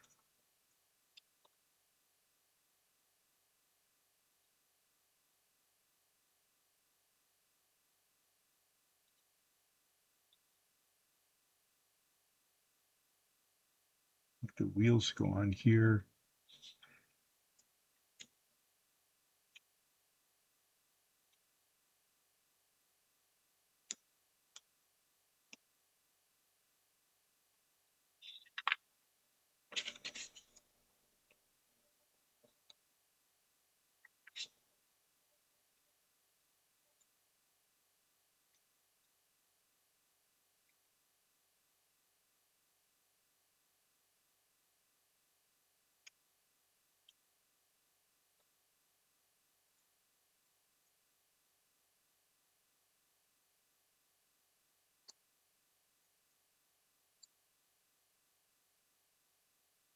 So when I take a break, this might be a little bit longer than usual. I'm going to put the brake screen on when I go, and then, but I will be back. And when I get back, I'll be continuing to work maybe a little bit more on this part, depending on, it depends on how it looks after a break. Because sometimes just being away from something a little bit gives one a different perspective. And you come back and see something you didn't see before. Not that it appeared while you were gone, it's just that, a little bit more focused maybe, more attentive. But before I go, I want to, yeah, I knocked over, I didn't lift the box up high enough. That was just dumb.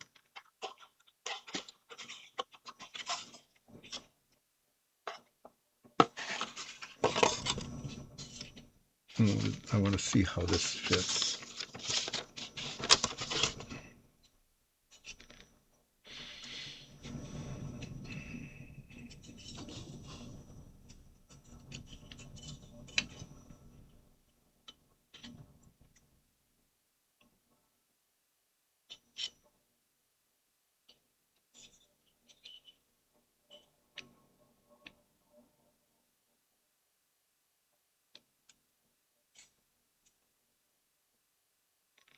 It doesn't fit at all. Uh,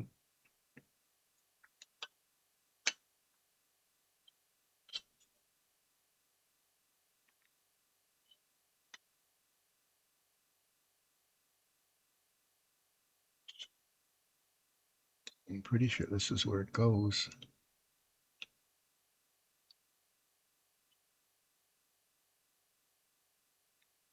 Mm-hmm. It works better if it's not upside down, doesn't it? Just saying. If it's not upside down, it it works better. There. Okay. That's how it goes. Just there. These fit here. Okay. This is good. This means I'm pretty sure. Well, I'm still going to paint it separately because otherwise I won't get the paint in all the spots where it needs to go. Okay, but that fits like that, and it does fit. But it gives me an idea of where I need to. This part doesn't show. This will be on the inside of. Well, it might. That's where the engine compartment is. What I'm most concerned about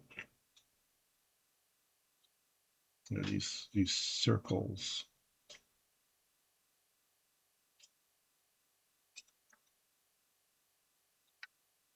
The molding circles.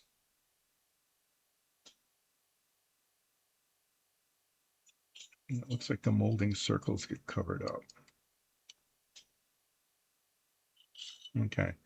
Yeah, so this part will go on like that. That's good. And then something else goes in here.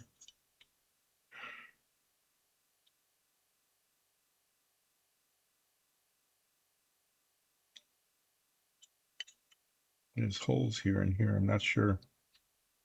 That might be where the upper body gets attached. I'm hoping so. Because once they're filled in, nothing else is going in there. That's not where the shock absorbers are going to go.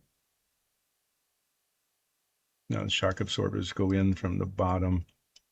Okay, between the body, they go in here from the bottom. Yeah, and then there's just going to be an opening. I'm muttering to myself as I'm finding out how these parts fit. But that's how that part fits. And this is already primed, so it's going to go back in the box. This I'm going to, when I get back, I'm going to look at it one more time and then clean these parts too, and get them ready to be primed. I'll be attaching them to this cardboard and then spray painting them, and these guys will be primed. So between now and Wednesday, these parts will get primer on them. But I'm going to take a break now. I'll be back probably in about 15 minutes or so. Okay. Since I just need to take a break. So I'm going to put the brake screen on, and hopefully you'll all hang in there and be back with me. Yeah, when I get back in about 15 minutes.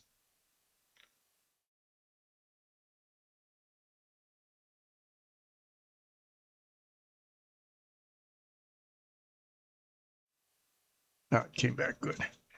Okay, I put a vest on. It gets cold. I get cold down here in the basement as the stream goes on. Okay, well, what I was going to do trying to remember what I was going to do. I was going to do some things.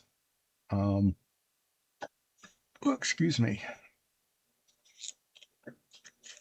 Yeah, if these don't get primed, they can't get painted. So I'm going to be priming these. I really need to adhere them to the cardboard. These things are very light, and the spraying will send them flying.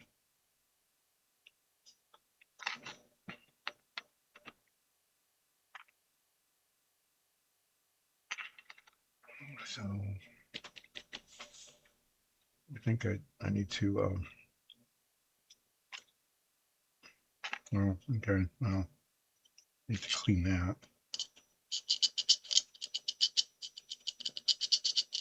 There's a little tab here that helps align the seats into where they're supposed to go, but it had some sprue on it.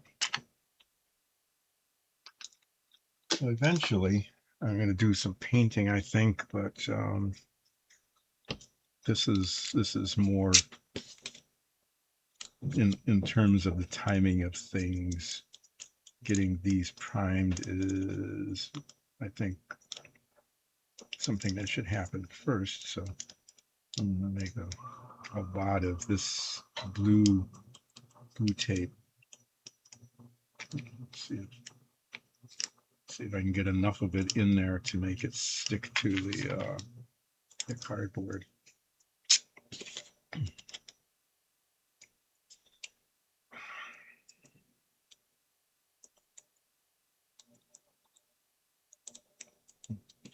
Yeah, you'll get to watch me fold little pieces of tape and see if I can get them to do that. And I did. I got it to stick. nice little nice little victories. I got some tape to stick to the thing I wanted it to stick to.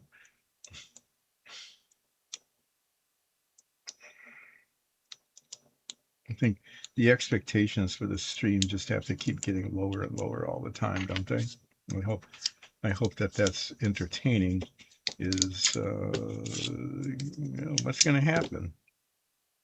Can he actually pull tape off of the tape spool and stick it on something? Everything becomes an uncertainty. Okay, well, those won't fly away then. That's good. Check these little bits.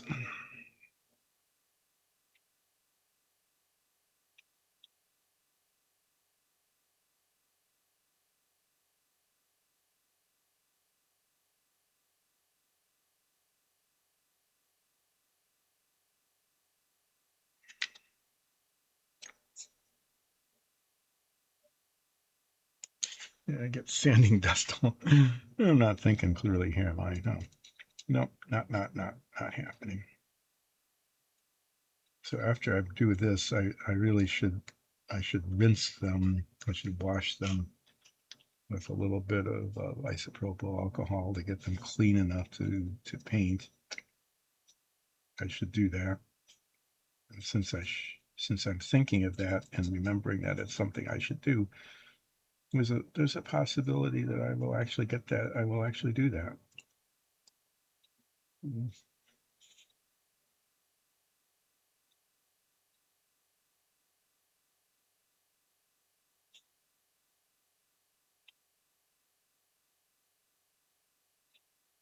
Okay, and then there's this beast of a thing. This is the top of it. This is the part that shows. So I'm going to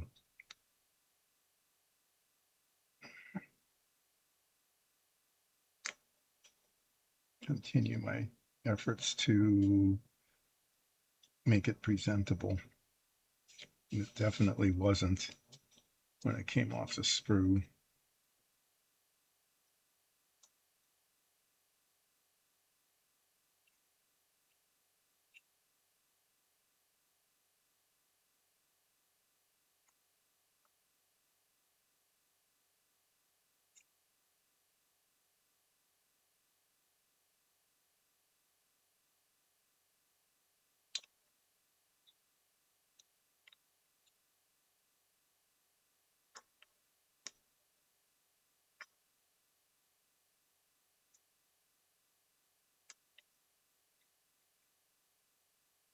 So I'm on the chat, so now I have to just make stuff up on my own instead of chatting with Amon. Um,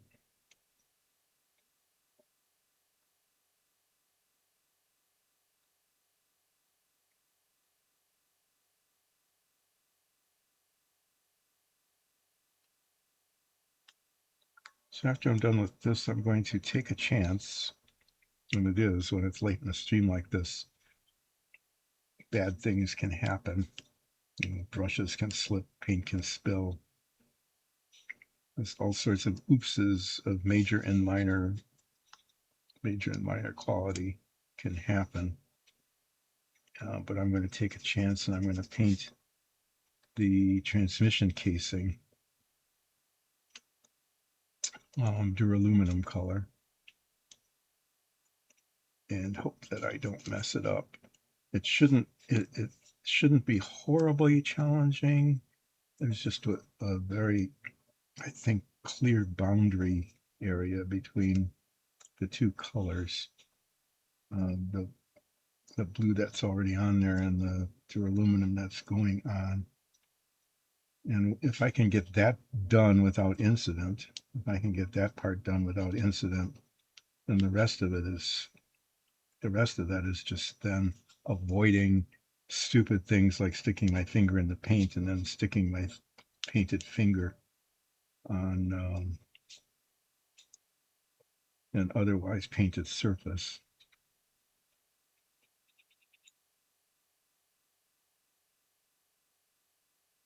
So we're all gonna find out together whether or not I can get that done without doing something stupid.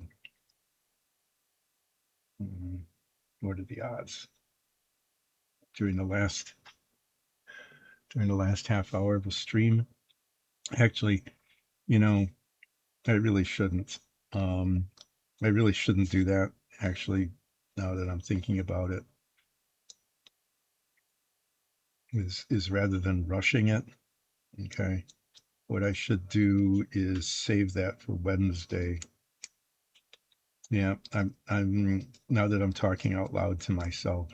Self, don't do that now. Just don't. You'll make a mess of it. It can wait till Wednesday. It's not slowing anything down because this is going slow enough as it is. Just there's no sense rushing something like that. Nothing to be gained. So just simply don't wait. Just wait until Wednesday and do it then. There's plenty of other things to do during the last 15-20 minutes of the stream here that are less likely to cause a problem. So do those things instead of the thing that could cause a problem. Definitely that. So but I do need to do though, here, I'm going to put the distributor in that. I'm going to put the, well, this came out okay, except for the spot.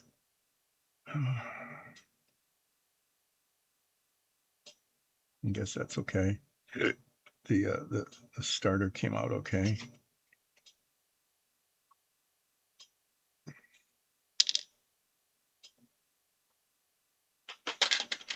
And putting things away, kind of an unusual thing to do. The the fan looks all right. Put that in here. This is just going to stay there. This is the engine block. I think the blue is kind of pretty. I like that. What's up with, oh geez, really? There's a spot there? I wonder if any of this paint is still underneath here, is still good enough.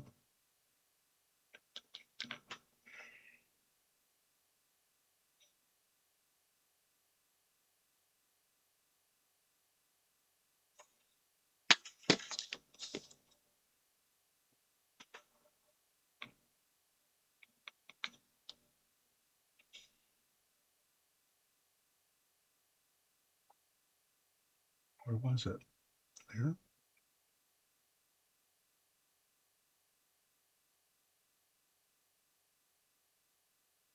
Can't tell if that's not painted or if that's just a reflection.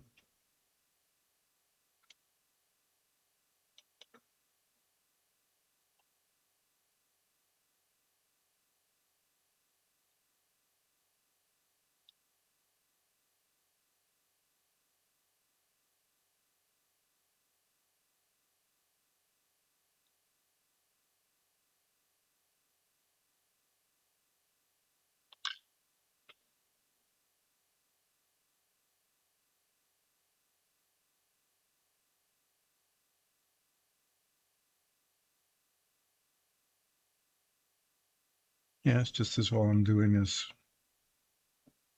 just giving a once over.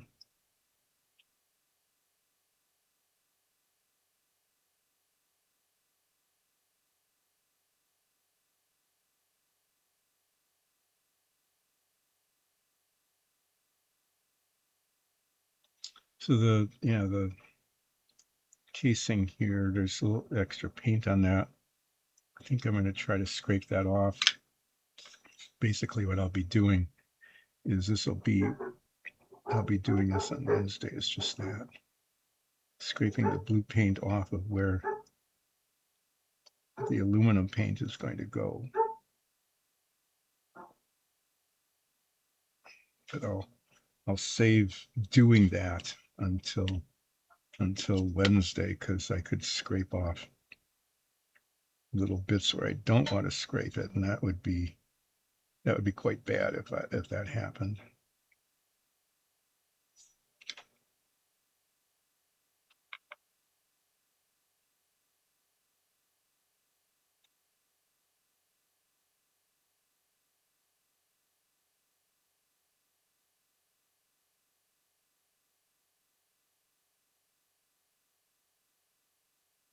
Oh, I saw a spot.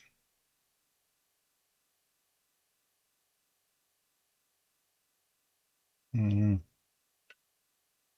I'm imagining little white spots. That may or may not actually, might not really be there. Most of the stream today has actually been on screen. That's been cool. That's been good.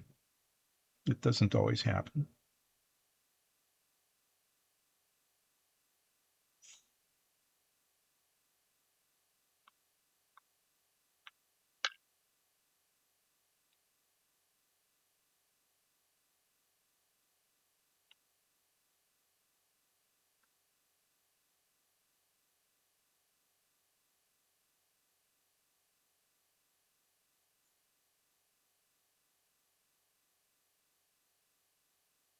Okay, well, I'm going to stop. I need to just stop messing with this now. And I'm going to leave it in here like that. I need to paint the belt. That's going to be the Wednesday thing because I need to paint that without getting black on the silver. But I can leave these in here and just put a paper towel over them so that they don't get like messed up.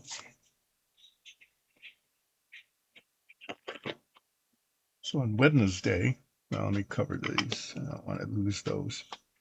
So if I pull this box up, which I need to empty because I need to use this box. Here, this is what's going to happen. Is I'm going to just move some things around and hopefully not cause a problem.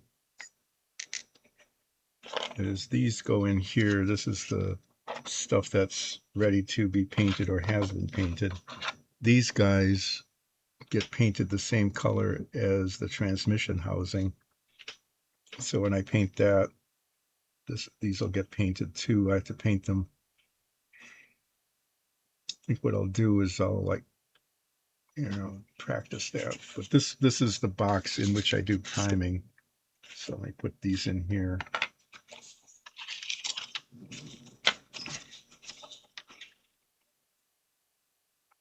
So what I'm gonna try to do with these is clip them on the little pin here. Okay. That's that goes inside of something else, and then I can Oh, I see it's a triangle. That's good. So I can paint the whole thing here. Oh, okay, that's bad. That's not good at all. So I'm just, as I'm doing this, I see,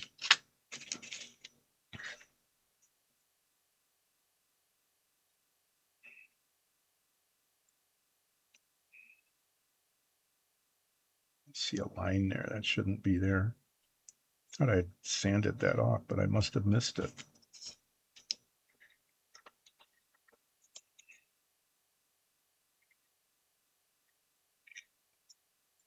Spent all my time worrying about it, different parts of it.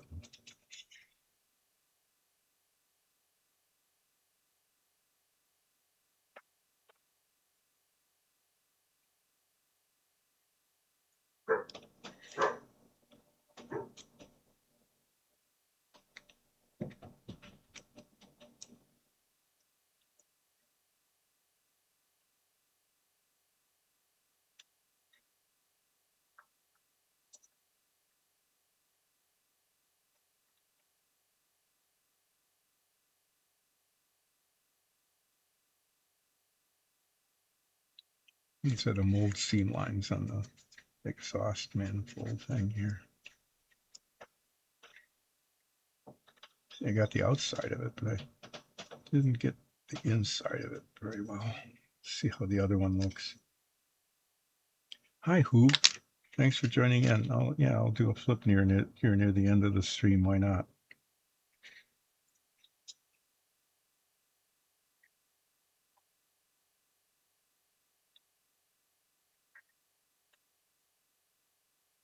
Getting this bit done before I forget to do it.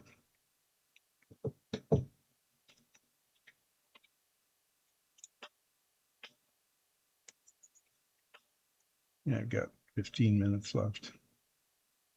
Plenty of time to do flips.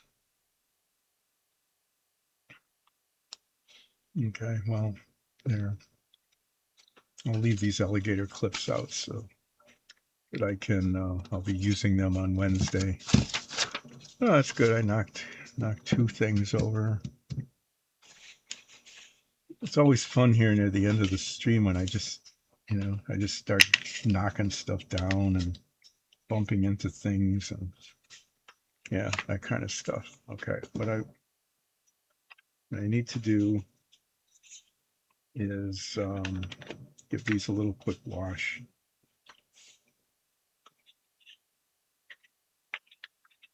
Oh, no kidding. Where? 100-car pileup? Where did it happen? Well, you can tell us later. I don't have to say on the stream. Yeah, my wife had a dentist appointment today. I'm glad she decided to reschedule because it's really, that's not good when there's 100 cars piled up. That, uh, and it's so cold too. I mean, people injured, cars hurt. It's like 15 degrees out, 15 degrees in Fahrenheit, which is way below zero in centigrade or Celsius or whatever the C is. I don't know why I can't remember that today. That's really not good, not being able to remember that.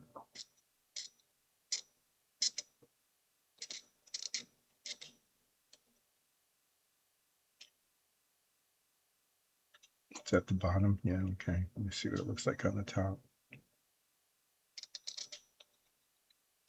No, that's what I heard is that it's too cold for the salt. Um, Salt water even freezes at the temperatures we're experiencing. Not that the salt is terribly good for the environment. That's not good to make everything salty, but they're throwing some sand out. It's because the salt isn't very effective.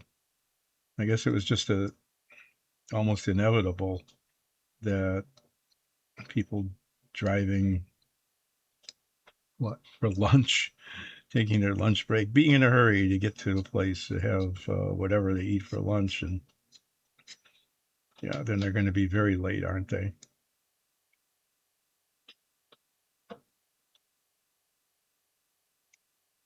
Yeah, the snow's supposed to continue. It's lake effect snow. The wind is blowing across Lake Michigan, which is still relatively warm because it hasn't frozen over. And then it picks up moisture from the lake. And when it hits the land, which is cooler, it dumps it. And so, yeah, we end up with what's called lake effect snow.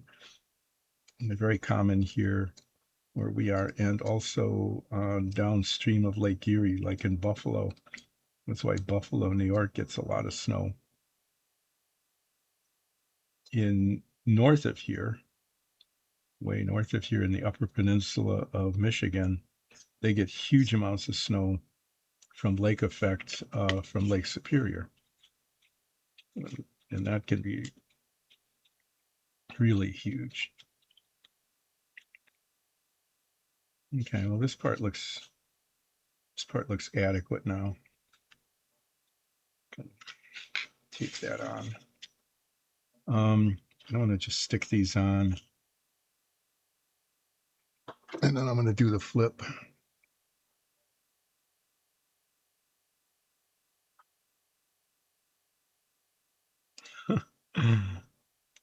Of course there is. Somebody had their drone out and took pictures. Otherwise, they'd have to send a news helicopter out, spending hundreds and hundreds of dollars doing it this way. Somebody just gets their hobby drone out and sends in news pictures. I guess that's okay. I'm not going to make a value judgment about drone pictures as long as they're careful with them, and don't interfere with aviation or something dangerous like that. Yeah, it's a good thing I'm not trying to do any sensitive painting right now because I couldn't even get the tape to go down. I'm going to prime the bottom first and then flip it over and prime the top. Okay, these parts are going to get primed between now and Wednesday. And then on Wednesday, I'm going to be painting the pulley. On Wednesday, I'm going to be painting these, the exhausts, the same metallic color as the housing for the transmission. And then I'll be painting the belt on these pulleys. What's that black spot?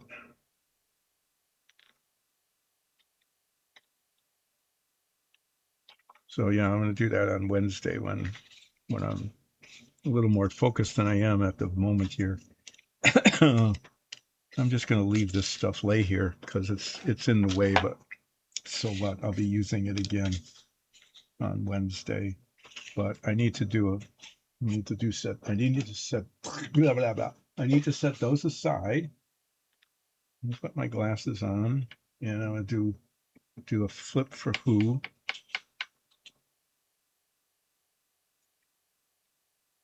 And then, as I'm doing that, I'm going to invite everybody to watch our Dungeons and Dragons show, because Dyson Dungeons is all about Dungeons and Dragons show. It's an amazing show. You need to watch it. You will enjoy it. You will enjoy it. It's really amazing. We play our characters well. And yeah, do it. Just do it. That's a demand. I'm demanding that happen. Okay, I'm gonna flip paint, not paint. And I'm hoping it comes up not paint because I'm gonna not paint anymore in this stream. Let's see. It says paint, not paint, not paint, not paint. So at least it's a tie. Paint. It's 3-2. 3-3. It is Schrodinger's paint. It's 3-3 paint and not paint. I'm going to not paint anymore today, but I am going to paint on Wednesday. So that's how that will work. What is it? It's like 10-2. I'm just going to say once again, Dice and Dungeons is all about Dungeons and Dragons show. That is the main feature. This is just a really sad kind of little spin-off. You know, not to diss the show, but it's like the Joni Loves Sachi of Joni Loves Chachi of Happy Days, right? It's that kind of thing. Wasn't Mork and Mindy, was that a Happy Days spin-off too? There were lots of spin-offs from that show, I think. Anyway, yeah, there's lots of spin-offs of lots of shows, but this is a spin-off of our Dungeons and Dragons show because it started when I was painting dungeon tiles like this one.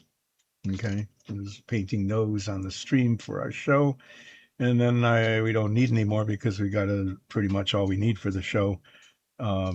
Maybe there might be some more in the future. I'm not sure. But if there are, then they'll be painted on the stream. But if there aren't any, as there hasn't been for a couple of years now, I've been building models. And the latest one is the 1965 Shelby GT-350 that will end up looking like this in shape, but not in color because I'm reversing the blue and the white with blue with white stripe. And these are, all the instructions. And so I'm getting close to getting the engine put together. Once that's painted, I might just put the chrome parts on. Why not? The oil pan and the pan bottom and the valve covers, and then the whole engine will be completed. If I get these painted, if I get the belt painted, I'll be able to put these parts on as well. And then steps 6 and 7, on Wednesday, there is a small chance on Wednesday that I will complete steps 6 and 7. I'm not going in order because of some of the just the way things need to be painted. Like number 4 are the seats. I'm going to prime those, but probably not paint them yet. I'm working on, I might even be able to put on step 8. I might even get those on, the exhaust headers that go underneath the engine. Yeah, that's really, they go on the kind of on the top there. They go along under here. It's not really clear, is it? Not really clear how that goes. I'll find out when I try to do it on Wednesday. And then I'm working on 9, 10, and 11 here, getting these parts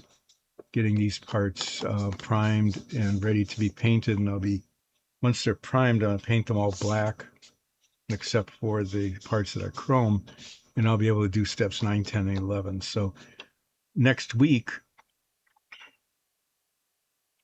no, I should do this. No, I can't do the springs because those are the bottom attaches to the rest of the car.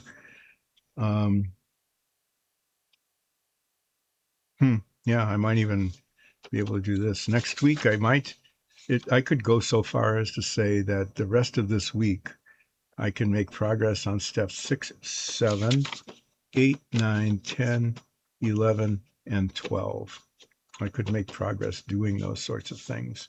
And then I'll probably skip to number 14 and put the wheels into the tires. Okay. And then I need to start tackling the interior of the car. All of these bits, these are not good. I just have to say that they're not. There's a divot in here that needs to be filled in. There's chrome parts. This is black. I don't have the right black, I don't think, for the interior. If if they ever clear up 100-car pileup and I can get to the hobby store, I might do that this weekend. I might just go to the hobby store and get some paint for the interior of the car. If I don't use the same black as for the bottom of it. And then I have to start tackling these bits. Just Steering wheel F. No, the steering wheel, every picture I see, the steering wheel is wood color. It's not black. Yeah. I mean, some of these pieces are chromed where it would be better if they weren't chromed. Okay. And some are not chromed where it would be better if they were, like the steering wheel. I don't know what they were thinking when they were doing this. The whole dashboard is chromed. I mean, this part here, the instrument pod is chromed, but in reality, hardly ever any of it is. And so I really don't know. I don't know what I'm be doing with the detail here on these bits, the stuff inside this oval. That's gonna be just a huge challenge. The rest of this, not so much. I mean, there are parts on here like the seat where there's some chrome parts that I need to paint after it's painted black. But this whole instrument pod thing, just I don't know. I don't know what they were thinking when they did this in terms of what's chromed and not chromed.